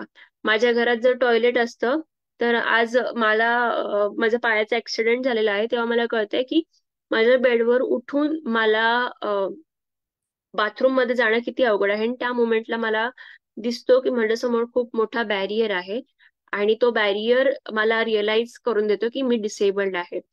सो ही डिसेबिलिटी खूप काळासाठी, निरंतर काळासाठी, तुमच्या पूर्ण आयुष्यासाठी सुद्धा असू शकते, किंवा काही पिरियड साठी पण असू शकते.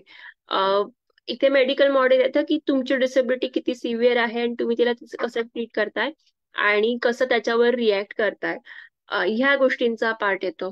आता जेव्हा डिसेबिलिटी इंटरॅक्ट होते, मी मगासपासून म्हणते एक सोशल मॉडेल ऑफ डिसेबिलिटी, हे जेव्हा मी म्हणते, नेक्स्ट स्लाइड प्लीज, तेव्हा एक टर्म आपल्या समोर येते. ती टर्म आहे की सोशल मॉडेल ऑफ डिसेबिलिटी. ती म्हणते की मी तुमच्यासाठी बॅरियर रिमूव्ह तुमच्या मार्गातले अडथळे रिमूव्ह करण्यासाठी, अडथळे दूर करण्यासाठी काय काय प्रयत्न करू शकतो. आता आपण आपल्या स्वतःला हे काही प्रश्न आहेत रियालिटी चेकचे, ते विचारले पाहिजेत की तुमचं घर ऍक्सेसिबल आहे का? तुम्ही जिथे काम करता ते वर्क प्लेस ऍक्सेसिबल आहे का? तुम्ही समजा तुमच्या कुठल्या तरी कंपनीचे मालक आहात, ती कंपनीमध्ये कुणी डिसेबल्ड एम्प्लॉईज आहेत का? तुम्ही खरंच सर्वसमावेशक आहात का, की फक्त इन्क्लुजन, ऍक्सेसिबिलिटी, डायव्हर्सिटी हे जड शब्द फक्त पेपरवर लिहिण्यासाठी तुम्ही वापरत आहात? तुमचे कोणी डिसेबल्ड फ्रेंड्स आहेत का, ज्यांच्यासोबत तुम्ही बाहेर जाताय, तुम्ही मिक्स होताय, तुम्ही त्यांच्यासोबत गप्पा मारताय आणि त्यांना जाणवून देत नाही आहात की ते तुमच्यापेक्षा वेगळे आहेत, कारण की त्यांच्या गरजा वेगळ्या आहेत. जेव्हा आपण एखाद्याला ते वेगळे आहेत या लेवलला जाऊन त्यांना वागणूक द्यायला लागतो, तेव्हा त्या कम्युनिटीकडून जेव्हा ऍक्सेसिबिलिटीची मागणी केली जाते, तेव्हा आपल्याला असं वाटतं की अरे ऍक्सेसिबिलिटी ही फक्त काही म्हणजे ही माझी गरज नाहीये, ही त्यांची गरज आहे. म्हणजे ही फक्त एका स्पेसिफिक कम्युनिटीची, डिसेबल्ड कम्युनिटीची गरज आहे आणि त्यांनी त्यांचं बघून घ्यावं. पण मग तेव्हा आपण पुन्हा विसरतो की डिसेबिलिटी ही आयुष्याच्या कुठल्याही क्षणी आपण फेस करू शकतो. माझा डोळ्याचा अचानक नंबर वाढला तर मला काही दिसणार नाहीये, आणि मी त्या मोमेंटला डिसेबल फेस करणार आहे. मला लगेच माझं आय चेकअप केलं पाहिजे, चष्मा आणला पाहिजे, जेणेकरून माझी आयसाईट ट्रीट होईल, माझी दृष्टी व्यवस्थित असेल, आणि मी एक माझं सुखकर आयुष्य जगू शकेल. तर पुढची स्लाइड घ्या. आपण असा विचार केला पाहिजे जेव्हा आपण डिसेबिलिटीशी रिलेटेड बघतो, की फक्त माझ्या घरी ही व्यक्ती आहेत, डिसेबल्ड व्यक्ती आहेत, आणि तिथेच आम्ही त्यांना एनकरेज करतोय का, किंवा अरे तू किती मस्त करतोयस, किंवा फक्त सिम्पथाईज करतोय का, हे स्वतःला आपण प्रश्न विचारले पाहिजेत. Next slide please. आपण प्रश्न विचारले पाहिजे स्वतःला. आणि दुसरी गोष्ट म्हणजे विशाल स्लाइड बदलाल का? आणि दुसरी गोष्ट म्हणजे आपण बरेचदा ना डिसेबिलिटीकडे बघताना आपण वेगवेगळ्या टर्म्स वापरतो. म्हणजे स्पेशली एबल्ड, डिफरंटली एबल्ड, दिव्यांग ही नवीन टर्म आहे. तर मला वाटतं की कंडिशनची नावं बदलून फक्त चालणार नाहीये. म्हणजे दिव्यांग, डिसेबल्डचं दिव्यांग केलं किंवा अपंगचं दिव्यांग केलं म्हणजे माझे प्रॉब्लेम सुटले आयुष्यात नाही. तर त्याच्यासाठी तुम्ही प्रयत्नशील असावं लागतं, प्रयत्नशील बॅरियर्स रिमूव्ह करण्यासाठी असावं लागतं. आणि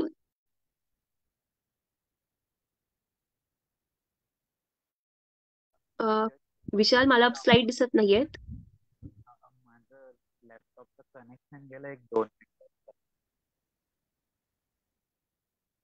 ठीक आहे, मी अशीच कंटिन्यू करते की आपण यावेळी फक्त नावं बदलण्याच्या किंवा लेबल करण्याच्या मागे न लागता आपण विचारलं पाहिजे की एखाद्याला जर आपल्या आयुष्यात अशी कोणी व्यक्ती असेल जी डिसेबल्ड स्वतःला कन्सिडर करत असेल, आयडेंटिफाय करत असेल, आपण त्याला विचारलं पाहिजे की we should move from what happen to you. मी युके मध्ये होते, मी बरेचसे सिटीज तिथल्या फिरले. मी जेव्हा जेव्हा एशियन कम्युनिटीमध्ये जिथे प्रिव्हिलेंट होत्या त्या जागी फिरायला गेले, तेव्हा मला असं दिसलं की मला जो तो येऊन, जो व्हीलचेअरवर मला बघायचा, तो मला येऊन प्रश्न विचारायचा की बेटा क्या हुआ है आपको, कोई प्रॉब्लम है, आप कहीं गिर गए थे, आप कुछ लगा है.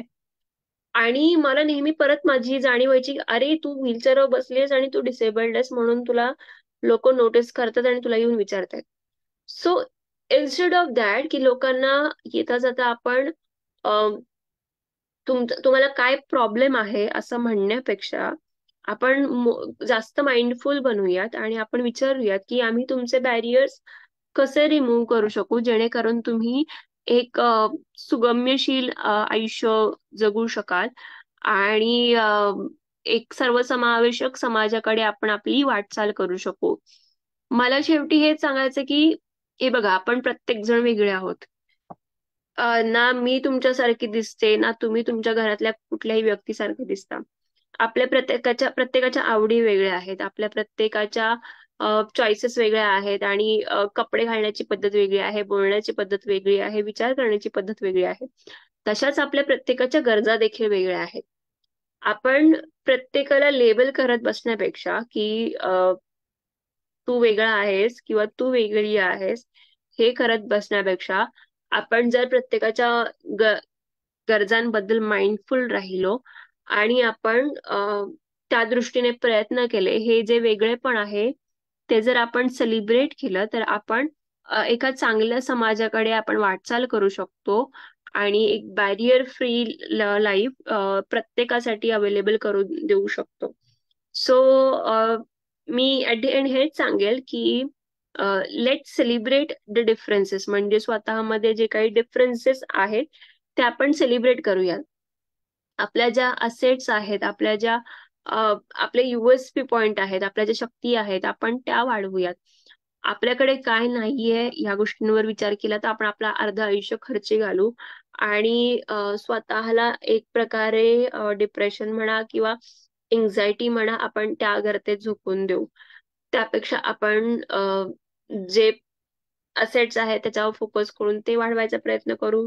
कोणालाही लेबल न लावता, जजमेंटल न बनता आपण प्रत्येकाचे जे काही डिफरन्सेस आहेत, प्रत्येकाचं जे काही वेगळेपण आहे ते घेऊन आपण जगू आणि एक आपण चांगला समाज घडवण्यासाठी नेहमी कार्यरत राहू. मी पुन्हा एकदा सगळ्यांचं धन्यवाद म्हणते सगळ्यांना की तुम्ही मला बोलण्याची संधी दिली. थोडीशी गडबड झाली व्हिडिओची वगैरे, टेक्निकल गोष्टी होत्या, पण त्यासाठी मी पुन्हा एकदा माफी मागते. आणि तुमचे जर काही क्वेश्चन असतील तर नक्की मला सोशल मीडियावर तुम्ही कनेक्ट होऊ शकता किंवा संकल्प फाउंडेशनच्या पेजवर जिथे काय कुठे लाईव्ह चालू असतं तिथे तुम्ही तो प्रश्न ड्रॉप करू शकता. आपण हा संवाद करत राहूयात आणि आपण ह्याच्याबद्दल जास्तीत जास्त बोलत राहूयात जेणेकरून तो बदल आपल्याला येत्या काळात नक्कीच दिसेल. थँक्यू सो मच सगळ्यांना पुन्हा एकदा.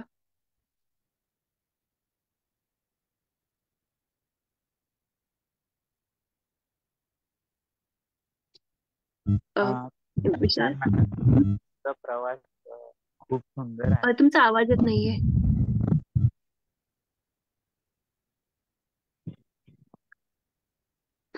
आता येतोय मॅडम? अ, नाही, कमी आवाज आहे. हा, बोल. आता येतोय आवाज? हो, हॅलो. येतोय, पण फार ब्रेक होतोय. हा, येतोय येतोय. ओके. तर मॅडम खूपच छान तुमचा प्रेरणादायी प्रवास आहे आणि बॅरियर बिल्डिंग कॅरेक्टर इथपर्यंत तुम्ही हा प्रवास सांगितला, शेअर केला. तर या सगळ्या पूर्ण आयुष्यात माझ्या मनात जे प्रश्न, तर सर्व ह्या सगळ्या जेव्हा प्रवास चालू होतात, तर हा प्रवास चालू असताना सर्वात आनंदाचा क्षण की जो तुम्ही कधीच विसरू शकत. म- माझ्या आयुष्यातला सर्वात आनंदाचा क्षण, अ, माझ्या आयुष्यातला सर्वात आनंदाचा क्षण दोन मागे. एक म्हणजे आता मला जेवनिंग स्कॉलरशिप मिळाली 2022 साली. ती मानेल, कारण की मला उच्च शिक्षणासाठी परदेशात जावं हे नेहमी वाटायचं. पण संधी मिळाली, अ, आणि त्या संधीचं मी सोनं केलं. आणि मी ज्या दिवशी मला माझा रिझल्ट मिळाला तो होता दिवस 29 जून 2022, रात्री 10:08 झालेले होते. आणि त्यावेळी मी ढसाढसा रडलेले होते, कारण की इतक्या वर्षाच्या आयुष्यात तुम्हाला नेहमी दाखवलं जातं की त्याच्यात तुझ्यात काहीतरी कमी आहे आणि तू शिक्षण घेऊ शकणार नाहीत. नेहमी कुठेतरी एंट्री करायची असेल तर नेहमी बॅरियर्स डोक्यात यायचे, की आपण हे करू शकू का, आपल्याला हे जमेल का. आणि ज्या दिवशी हा मला रिझल्ट मिळतोय आणि त्या दिवशी मला कळवलं जात आहे की तुझे काही प्रॉब्लेम्स म्हणण्यापेक्षा तुझे काही नीड्स असतील तर ते आम्हाला कन्व्हे कर, तशी आम्ही तुझी अरेंजमेंट करू शकू. त्यावेळेला मी खूप रडलेले होते. एक म्हणजे ते कन्सिडरेट होते माझ्या गरजांसाठी, ही तर गोष्ट होतीच. पण मला असं वाटलं की मी माझ्या आईच्या कष्टांचं चीज केलं आणि इतक्या मोठ्या लेवलला मी जाऊन पोचले. दुसरी घटना होती माझं लग्न स्वतःचं. मी एका नॉन डिसेबल्ड माणसाशी लग्न केलं आणि तो आमच्या आयुष्यातला खूप मोठा डिसिजन होता, की आम्ही अ, ठाम होतो आमच्या निर्णयावर. आणि 9 ऑगस्ट 2022 साली क्रांती दिनी आम्ही लग्न करण्याचा निर्णय घेतला. आणि इतकी वर्ष ना लोकांना असं म्हणजे बिलीव्ह होत नव्हतं की, किंवा आपलं पण काही, डिसेबल्डचं पण काही एक आयुष्य असू शकेल, किंवा नेहमी तुम्ही कुठल्या तरी कार्यक्रमातून म्हणा किंवा कुठल्याही गोष्टीची प्लॅनिंग करताना तुम्ही वगळले जाता. तुम्हाला कोणी लक्षात घेत नाही आणि अचानकपणे एक असा माणूस तुमच्या आयुष्यात येतो की जो जितक्या इक्वली तुमच्या आईनी तुम्हाला सपोर्ट केला, तितक्याच इक्वली तो देखील तुमचा दुसरा हात बनून तुमच्या सोबत असतो आणि तो हात धरून चालायला तुम्हाला मदत करतो. सो मला असं वाटतं की त्याचं माझ्या आयुष्यात येणं हे हा दुसरा माझ्यासाठी खूप मोठा क्षण होता.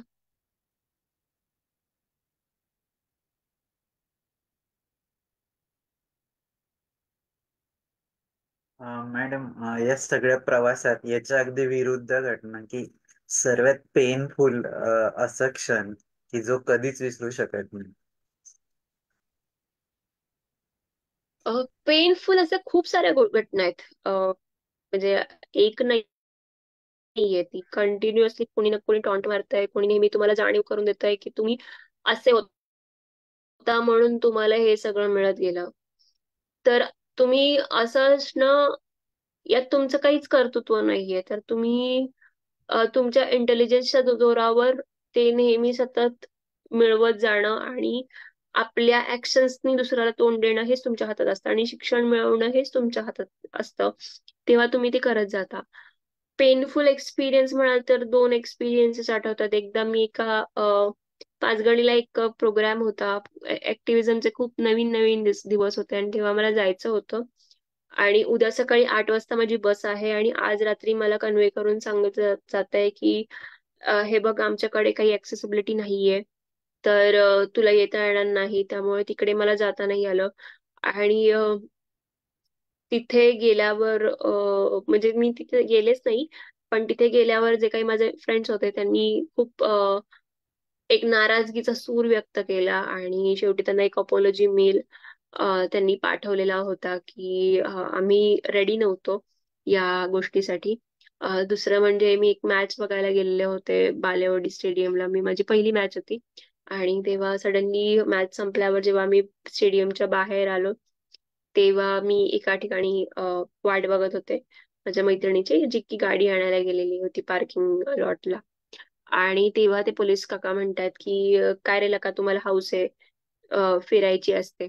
आणि तेव्हा असं वाटतं की आपण इतकं सारं केलं, पण पुन्हा कोणीतरी येतं आणि आपल्याला आपल्या आयडेंटिटीवर क्वेश्चन करून जातं. आपण आपला जो राईट टू रोम अराउंड आणि तुमची जी डिग्निटी आहे त्याच्यावर तो नेहमी प्रश्न उद्भवतो. मला वाटतं हे दोन इन्सिडेंट्स थोडेसे पेनफुल होते, कारण मी स्वतःहून त्यांना उत्तरच देऊ शकले नाही. मी खूप स्ट्रॉंग समजायचे स्वतःला की मी करू शकेल, मला जमेल, पण ते नाही जमलं. जेव्हा समोर ती गोष्ट आली तेव्हा ते नाही जमलं. मॅडम, या सगळ्या प्रवासात जसं तुम्हाला एका घटनेने अगदी स्पार्क दिला, आणि तो स्पार्क खूप महत्वाचा असतो. तर आतापर्यंतच्या प्रवासात तुम्ही सांगितलं की पहिले 20-22 वर्ष तुम्ही खूप निगेटिव्ह होता स्वतःबद्दल, आणि त्यानंतर सगळं चेंज झालं, म्हणजे अगदी तुम्ही पॉझिटिव्ह झाला. तर हे पॉझिटिव्ह होण्याचं सिक्रेट काय आहे? आणि ते आता तुम्ही कसं टिकवून ठेवतात, त्याबद्दल पण सांग. अ, हे बघा, ही कंटिन्युअस जर्नी होती मला असं वाटतं. मी मगाशी तुम्हाला जी आर्थरासची स्टोरी सांगत होते, तेव्हा त्याच्यावरून एकच कळलं की माझ्याकडे एक गोष्ट नाहीये त्याला धरून मी रडत बसू का. माझ्याकडे इतक्या साऱ्या गोष्टी आहेत, माझ्याकडे इतकी सपोर्टिव्ह आई आहे, आजी आहे, बहीण आहे, फॅमिली सपोर्ट आहे, तर किंवा मैत्रिणी आहेत, मित्र आहेत, ज्यांच्यासाठी माझी डिसेबिलिटी मॅटर करत नाही. या गोष्टी मी म्हणजे माझ्या असेटवर फोकस करू, तर मी असं मानेल की ती त्या वेड्या पिल्लाचा प्रवास तिथेच संपलाय. ठीक आहे, पण आयुष्यात आज पण रोज पॉझिटिव्ह राहायला काही ना काहीतरी करावं लागतं. म्हणजे माणसाने, मी तर म्हणते की कंटिन्युअसली तुम्ही पॉझिटिव्ह नाही राहू शकत. आयुष्यात निगेटिव्हिटी थोडी पाहिजे, कारण ती जर नसेल तर तुम्हाला कुठून निघायचंय, कसं निघायचंय, कसे मार्ग काढायचे ते कळणार नाही आपल्याला. आणि अप अँड डाऊन्स ते येत राहतात. बॅलन्स कसं करायचंय हे शेवटी तुमच्या हातात आहे. मग मी माझ्या जे काही एक्स्ट्रा करिक्युलर हॉबीज आहेत, म्हणजे फिरणं, मला फार फिरायला आवडतं, नवीन नवीन ठिकाणी जायला आवडतं, किंवा पुस्तकं वाचणं, ह्या गोष्टी मी करत असते. मी कोविड नंतर स्वतःमध्ये एक बदल बघते की मी खूप अँटी सोशल झाली आहे. कोविड नंतर म्हणण्यापेक्षा आता युके ला जाऊन आल्यानंतर मला आधी खूप सारी लोक लागायची, आणि आता मी अशी खूप कमी मितभाषी म्हणा, किंवा जेवढा आहे तेवढा पॉइंट टू पॉइंटच बोलणार. अ, माझा फोन वाजत असला तरी मी बरेचदा त्याच्याकडे बघते आणि मी उचलत नाही, कारण ती एन्झायटी कोविड नंतर थोडीशी वाढत गेली. त्यामुळे मी रोज पॉझिटिव्ह नसते, मी कधी निगेटिव्ह पण असते, आणि कधी हायस असतात मूड मध्ये, कधी लोज असतात, आणि ते दिवसागणिक असतात. आणि मग ते दिवसागणिक तुम्हाला सर्व्हाइव्ह करावं लागतं. मी ते खूप छान गोष्ट करते. मला जर टेन्शन आलं, मला काही सुचत सुचत नसलं, मी लगेच झोपून जाते, आणि मी झोपेतून उठले की मला खूप फ्रेश वाटतं. आणि मग मला कळतं ठीक आहे, ठीक आहे, आपण जे रडत होतो ते काही असं इतकं काही मोठं नव्हतं. सो होऊन जातं ते. खूपच छान मॅडम. आपल्यासोबत बरेच जण इथं ऐकताय, तर त्यांना पण मी विनंती करतो. अशोक भानसे सर वर्ध्याहून आहेत, अ, शैलेंद्र पटेल सर पुण्याला असतात, रवींद्र टिले सर नाशिकला, अनिता मॅडम पण नाशिकलाच असतात, तर मी त्यांनाही विनंती करतो की त्यांनी अनम्यूट करून बोलावं. Ashok Bhanse sir, Ravindra Tigle sir, Shailendra sir, Anita madam. नमस्कार. नमस्कार. हा तुमचा सर्वात आवाज बोला पहिल्यांदा ना खूप मी मॅडम. माफी मागते की माझ्याकडून तो सॉरी सक्सेना असं नाही नाही ससेक्स नाही म्हणून नाही एक शब्द वर्ड एवढं गेला काही नाही. म्हणून. तुमचा आवाज फार आणि सुंदर आहे बाय द वे. थँक्यू. तुमचा खूप छान आहे आणि महिला दिनाच्या पार्श्वभूमीवर तुम्ही इतकं छान बोललात, तर महिला दिनाच्या पहिल्यांदा सर्वात प्रथम शुभेच्छा देते तुम्हाला, आपल्या सगळ्या महिला वर्गांना. आणि थँक्यू सो मच. प्रश्न माझा असा आहे की मॅडम खूप छान, म्हणजे तुमचं बोलणं इतकं थक्क करणारं होतं. प्रत्येक सिच्युएशन नुसार तुमचे थॉट्स क्लिअर झाले आहेत, परफेक्ट झाले आहेत. तर हे ऐकून खूप छान वाटलं, प्रत्येक सिच्युएशन नुसार. आणि तुम्ही जे विचार व्यक्त केले ते खूप छान, म्हणजे ते कन्सेप्ट एक शब्द बोललात आणि त्या शब्दाबद्दल तुम्ही किंवा संकल्पना, आणि ती संकल्पना तुम्ही पूर्णतः क्लिअर केलेली आहे.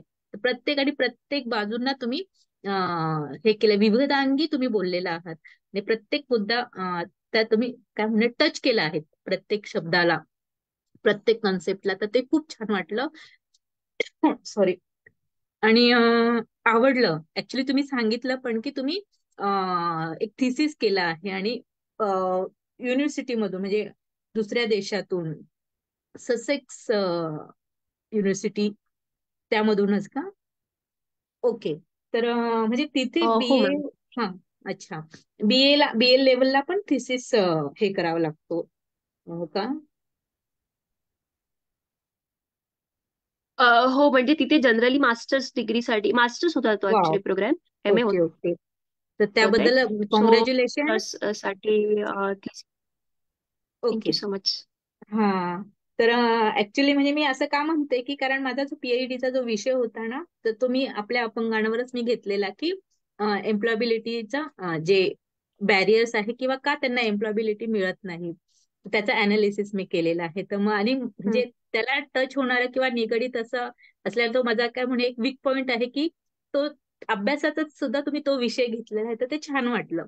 तर मला नक्कीच तुमच्याशी जोडायला आवडेल की अजून ह्यामध्ये अजून काही रिसर्च वर सर्वात ओके ओके. महत्वाचं तुम्ही म्हटल्या पद्धतीने म्हटल्याप्रमाणे की आपल्याला परत परत सोशल काय पुण्या मीडिया थ्रू किंवा कसंही कोणत्याही मार्गाने आपल्याला ते बिंबावं लागणार आहे की बॅरियर किंवा अडथळा जो आहे तर तो म्हणजे साधनं पुरवण्यामध्ये आहे, ना की त्या व्यक्तीला दोष देण्यामध्ये आहे. खूप हे मोठं तुम्ही वाक्य सांगितलं. म्हणजे प्रत्येकच तुम्ही जे बोलत आहात ना, तर मी अगदी शब्दाने शब्द ऐकलेला आहे. मध्ये मी डिस्कनेक्ट झाले तर तो मी परत आता हे तुमचं सगळं ऐकणार आहे.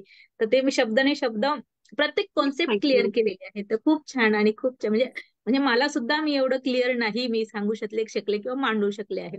आणि प्रत्येक ते उदाहरणे हे सगळं काय सगळे जे थँक्यू डिसॅबिलिटी मॅम. पर्सन आहेत त्यांना ते टच करणारे हे सगळं आहे किंवा जे विषय आहे किंवा सगळ्यांना कुठे ना कुठे म्हणजे कमी जास्त प्रमाणात हेच अनुभव आलेले आहे. एक फक्त 2 मिनिटाचा मी अनुभव सांगते की जसं तुम्ही बॅरियर फ्रीचं म्हटलात की हो एका हो. व्यक्तीसाठी ते सगळं बदलू नाही शकत, सिस्टीम चेंज नाही होऊ शकत, हे आपल्या देशामध्ये तसं आहे. तर मी बीएडच्या वेळेस माझं पण तिसऱ्या वर्गावर होतं. आणि आपण म्हणजे ऍक्च्युली असं काय समोरच्याला पण आपल्याला म्हणजे दोष म्हणून असं दोष नाही देता येणार. पण त्यावेळेस म्हणजे माझे काही सिच्युएशन झाली ते फक्त सांगते की पायऱ्या चढत असताना मी पायऱ्या म्हणजे वाकून चढत होते अगदी. ते विचित्र, बघणाऱ्यांना ते विचित्र वाटतं की असं हात एक एक एक हात टेकून मी वरती जात होते. तर मग समोरून व्यक्ती पास झालेली बीएडला जी मुलगी होती म्हणजे ओळखीची नव्हती पण मग तिला ते बघून कदाचित वेगळं वाटलं, तर तिने मला माझ्या बरोबर असं खाली वाकून प्रश्न एक विचारला की खूप त्रास होत असेल ना, असं वाक्य. आणि मी फक्त म्हणजे खाली वाकलेली असताना मी बघितलं आणि 1 मिनिट मला कळालं नाही की असं का म्हणतायत ते, त्रास होत आहे. म्हणजे तोपर्यंत मला आयडिया नव्हती की हा त्रास आहे. मला का वाटत नव्हतं त्रास, ही माझी गरज आहे की मला चढून जाणं तिथपर्यंत पोहोचणं माझी गरज आहे. म्हणजे मला नव्हता त्रास वाटत, ऍक्च्युली तो बघणाऱ्यांना वाटत. म्हणजे हा दोष काय म्हणून आपण समोरच्यांना पण त्या पद्धतीचं तुम्ही म्हणतात त्याप्रमाणे जाणीव जागृती करायला पाहिजे. तसं शिक्षण म्हटल्यापेक्षा ते त्यांना समजलं पाहिजे. म्हणजे तशी प्रोसेस इंटरॅक्टिव्ह किंवा कमी, जसं आता संवाद सारथी ही जी आहे ना ही प्रोसेस करते, तर ते खूप छान आहे. आणि म्हणून मला संवाद सारथीशी म्हणजे या कारणानेच मला जोडून राहावं अशी वाटतंय, की ते संवाद होतोय की नेमकं काय आहे, तो ब्रेन वॉश होतो आहे. तर ते खूप छान वाटलं मॅडम खरंच. आणि प्रश्न मला विचारायचा असंच की दुसऱ्या देश तुम्ही सांगितलं की तिथे त्यांना अपंगताची जाणीव होऊ दिली जात नाही, तर म्हणजे तो फरक जर सांगितला तर तुम्ही, हा सॉरी, एक अजून छान सांगितलं की तिथे रोजगार देताना विचारलं जातं, म्हणजे माझ्यासाठी ही अकल्पनीय गोष्ट आहे, की म्हणजे अशी कल्पनाच करू शकत नाही की समोरचा असा विचारू शकतो की तुमची गरज काय आहे आणि त्या पद्धतीने आम्हाला बदल, म्हणजे जर आता फेस केलं आहे लाईफ मध्ये, त्यामुळे कन्सेप्ट पण तशाच आपल्या बनत जातात ना, की असं नाही होऊ शकत. कसं विचारू शकतात ते की बरोबर. तुम्हाला काय गरज आहे आणि तर त्या पद्धतीने आम्हाला काही मॉडिफाय करता येतं. बरोबर. खरंच खूप छान, म्हणजे म्हणजे माझ्याकडे असा प्रश्नच तुम्हाला नाहीये ऍक्च्युली. विश्वास तुम्हाला विश्वास नाही बसणार की जेव्हा केव्हा तिथे काही इंटर्नशिपसाठी मी अप्लाय करायचंय, कारण की आम्हाला इंटर्नशिप पण करावी लागायची. ओके.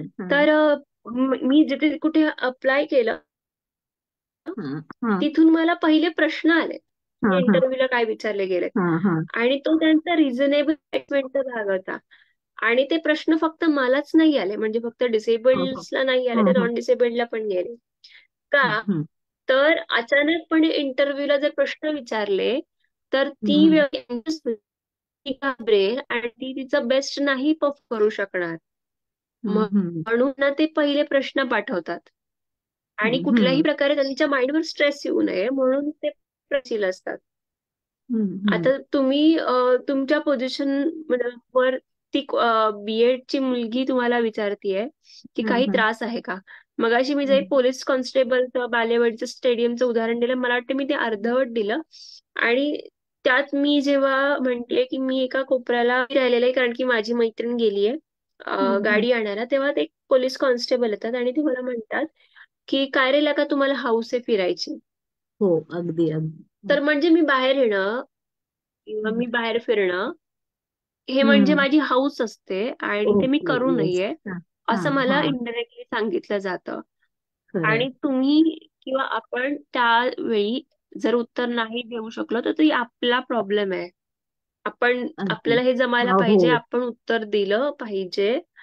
तरच अगदी. कुठेतरी संवादाला नाही का जागा मिळेल. हो हो. अगदी खरंच खूप छान मॅडम. आणि खूप खूप धन्यवाद. खूप छान आणि स्मूथली तुम्ही सगळं ते कॅरी ऑन केलं. आणि प्रत्येक वर्ड नि वर्ड तुम्ही खूप छान अँगलने मांडला, एकदम पॉझिटिव्हनेसने मांडला. त्याबद्दल खूपच छान वाटलं. धन्यवाद madam. Thank you. Thank you so much. Thank you so much. धन्यवाद डॉक्टर अनिता मॅडम. अशोक बांसे सर, रवींद्र टिळे सर. हा, नमस्कार सर. नमस्कार सर, बोला. हा, अतिशय सुंदर.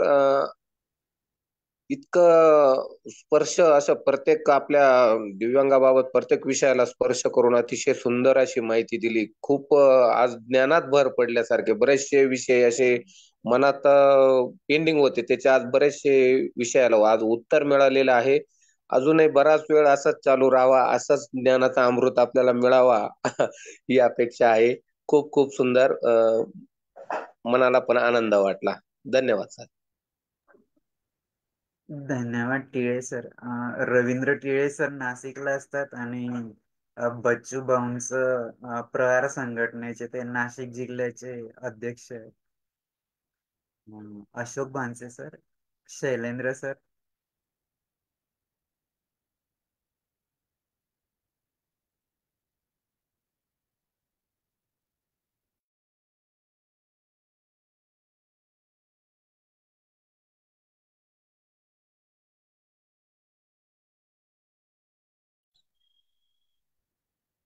बोला शैलेंद्र सर.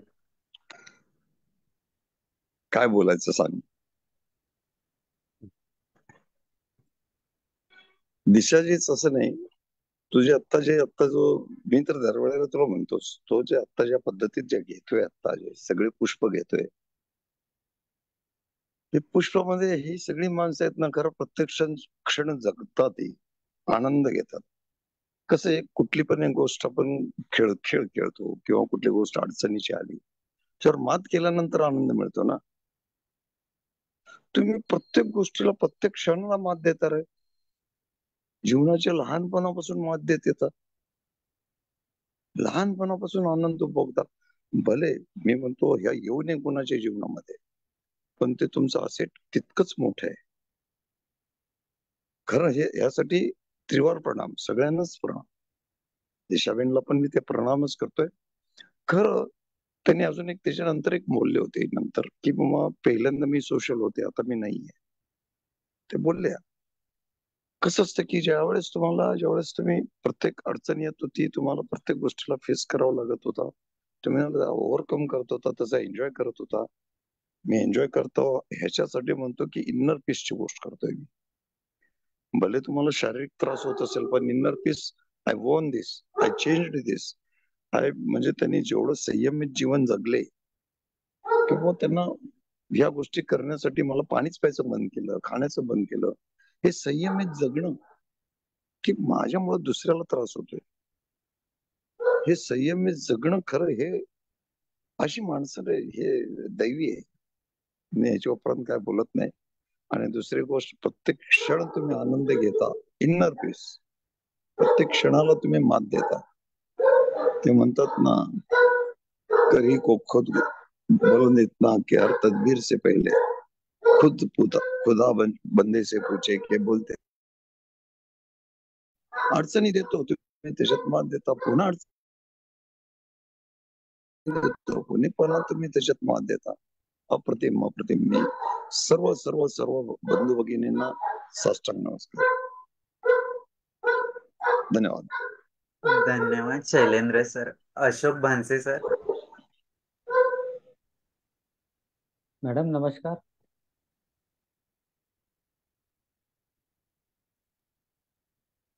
नमस्ते. आपणा सर्वांना नमस्कार.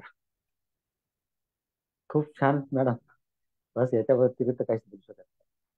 धन्यवाद.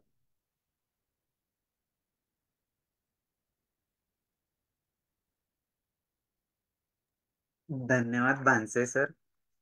तुम्ही नेहमीच आमच्या सोबत असतात आणि निश्चितच मी सुरुवातीला जसं सांगितलं की संवाद सारखी जेव्हापासून सुरू झालाय आणि जे दीक्षा मॅडमने पण उल्लेख केला की जेव्हा एखादा स्पेशलाइज पर्सन हा त्याचं जीवन जगत असतो ना, तर तेव्हा प्रत्येक वेळेस तो त्याच्यातलं जे उणिवा आहे ते शोधून काढतो आणि त्याच्यावर मात करायचा प्रयत्न करतो आणि ते आपल्या जीवनात बॅलन्सिंग करण्याचा नेहमीच प्रयत्न करत असतो.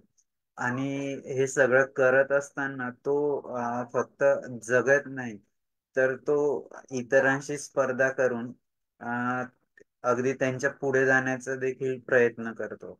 आतापर्यंत जितकेही महानुभाव येऊन गेले, प्रत्येकाकडून आम्हाला हे शिकायला मिळालं की त्यांनी त्यांच्या जीवनात आलेल्या अडचणींवर मात करत ते इथपर्यंत कसे पोहोचले. कोणीच अगदी सुरळीत म्हणजे अगदी त्यांना सगळं चांगलं मिळालं म्हणून ते इथपर्यंत आले असं कोणीच नाही भेटलं. त्या प्रत्येक गोष्टीत अडथळा येत येत ते त्याच्यावर मात करत गेले आणि त्यांनी तो पल्ला गाठला. निश्चितच जेव्हापासून हे प्रवास सुरू झाला, आधी वाटत नव्हतं की आम्ही 81व्या एपिसोड पर्यंत जाऊ, पण तुमच्या सगळ्यांचं सहकार्य आणि सगळ्यांची साथ मिळते आणि प्रत्येक वेळेस जेव्हा नवीन गोष्टी इथं शिकायला मिळतात, ऐकायला मिळतात आणि आमच्या NGOचं नशीब आहे की आम्हाला खूप अभिमान वाटतो की आम्हाला इतर लोकांपर्यंत पोहोचवण्याचं संधी मिळते सेवा करायची. तर निश्चितच आम्हाला आनंद होतो हे सगळं करताना. दीक्षा मॅडम, आमच्या संपूर्ण परिवाराकडून तुमची ऋण व्यक्त करतो. आपण नेहमीच संपर्कात राहू. जाता जाता सगळ्यांसाठी एक संदेश तुमच्याकडून द्यावा. नंतर आपण प्रार्थनेने आजच्या कार्यक्रमाची सांगता करू.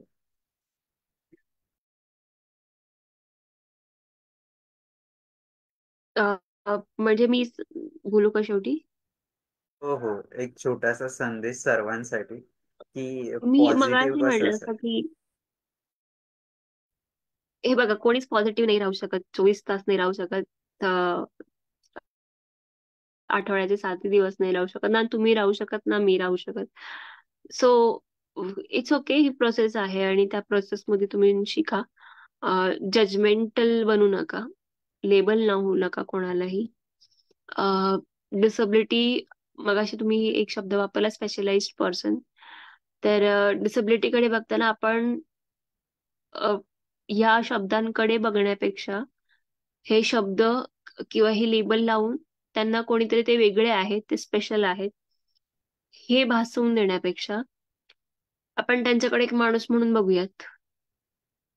कारण की आपण सगळेच वेगळे आहोत, आपल्या सगळ्यांच्या गरजा वेगळ्या आहेत आणि सगळ्यांना समान ट्रीट करण्यापेक्षा सगळ्यांच्या गरजांना आपण जर समान इक्वली त्यांच्याबद्दल विचार करू शकलो, तरीही आपण एक समान समाज तयार करू शकू आणि खरी सर्वसमावेशकतेकडे वाटचाल करू शकू. सो माझं हेच राहील सगळ्यांना सांगणं की जास्तीत जास्त एखाद्याच्या आयुष्यातले अडथळे आपल्याला कसे दूर करता येतील याच्याबद्दल आपण जागरूक राहूयात आणि त्या दृष्टीने काम करूयात. थँक्यू पुन्हा एकदा. धन्यवाद मॅडम. आपण या सत्संगाची सांगता एका प्रार्थनेने करूया.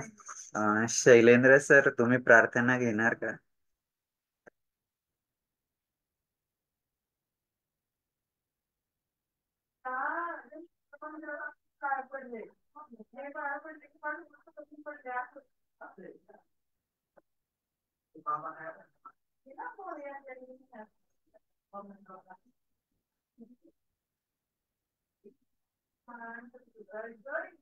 बहुतेक शैलेंद्र सरांचं अनम्यूट नाही होत आहे. एक छोट्याशा प्रार्थनेने आजच्या कार्यक्रमाची आपण सांग. हा सर, एक प्रार्थना घेतली तर खूप बरं होईल. त्याला तेच भगवंताला तेच म्हणत होतो की दान अनुदान वरदान जो मांगे उसे दे देना. ज्याला दान पाहिजे, अनुदान पाहिजे, वरदान पाहिजे ते त्याला देऊन टाक. मला नको. बस मुझे अपने अंतरात्मा की इस दुःख में हिस्सा दे देना. प्रत्येकाचं तर अंतरात्माचं जे दुःख असतं त्या दुःखामध्ये मला हिस्सा दे. आता ज्या भगिनी म्हणाल्या की प्रत्येकामध्ये माणूस बघा, प्रत्येकाचं अंतरात्मा वेगळं आहे. प्रत्येक अंतरात्माला काहीतरी अडचण आहे, ते मला बघायची शक्ती दे, त्याच्यामध्ये इन्व्हॉल्व व्हायची शक्ती दे आणि त्याच्यासाठी मला इन्व्हॉल्व होऊन मदत करायची शक्ती दे. ही त्या भगवंताला तेवढीच एक प्रार्थना. धन्यवाद.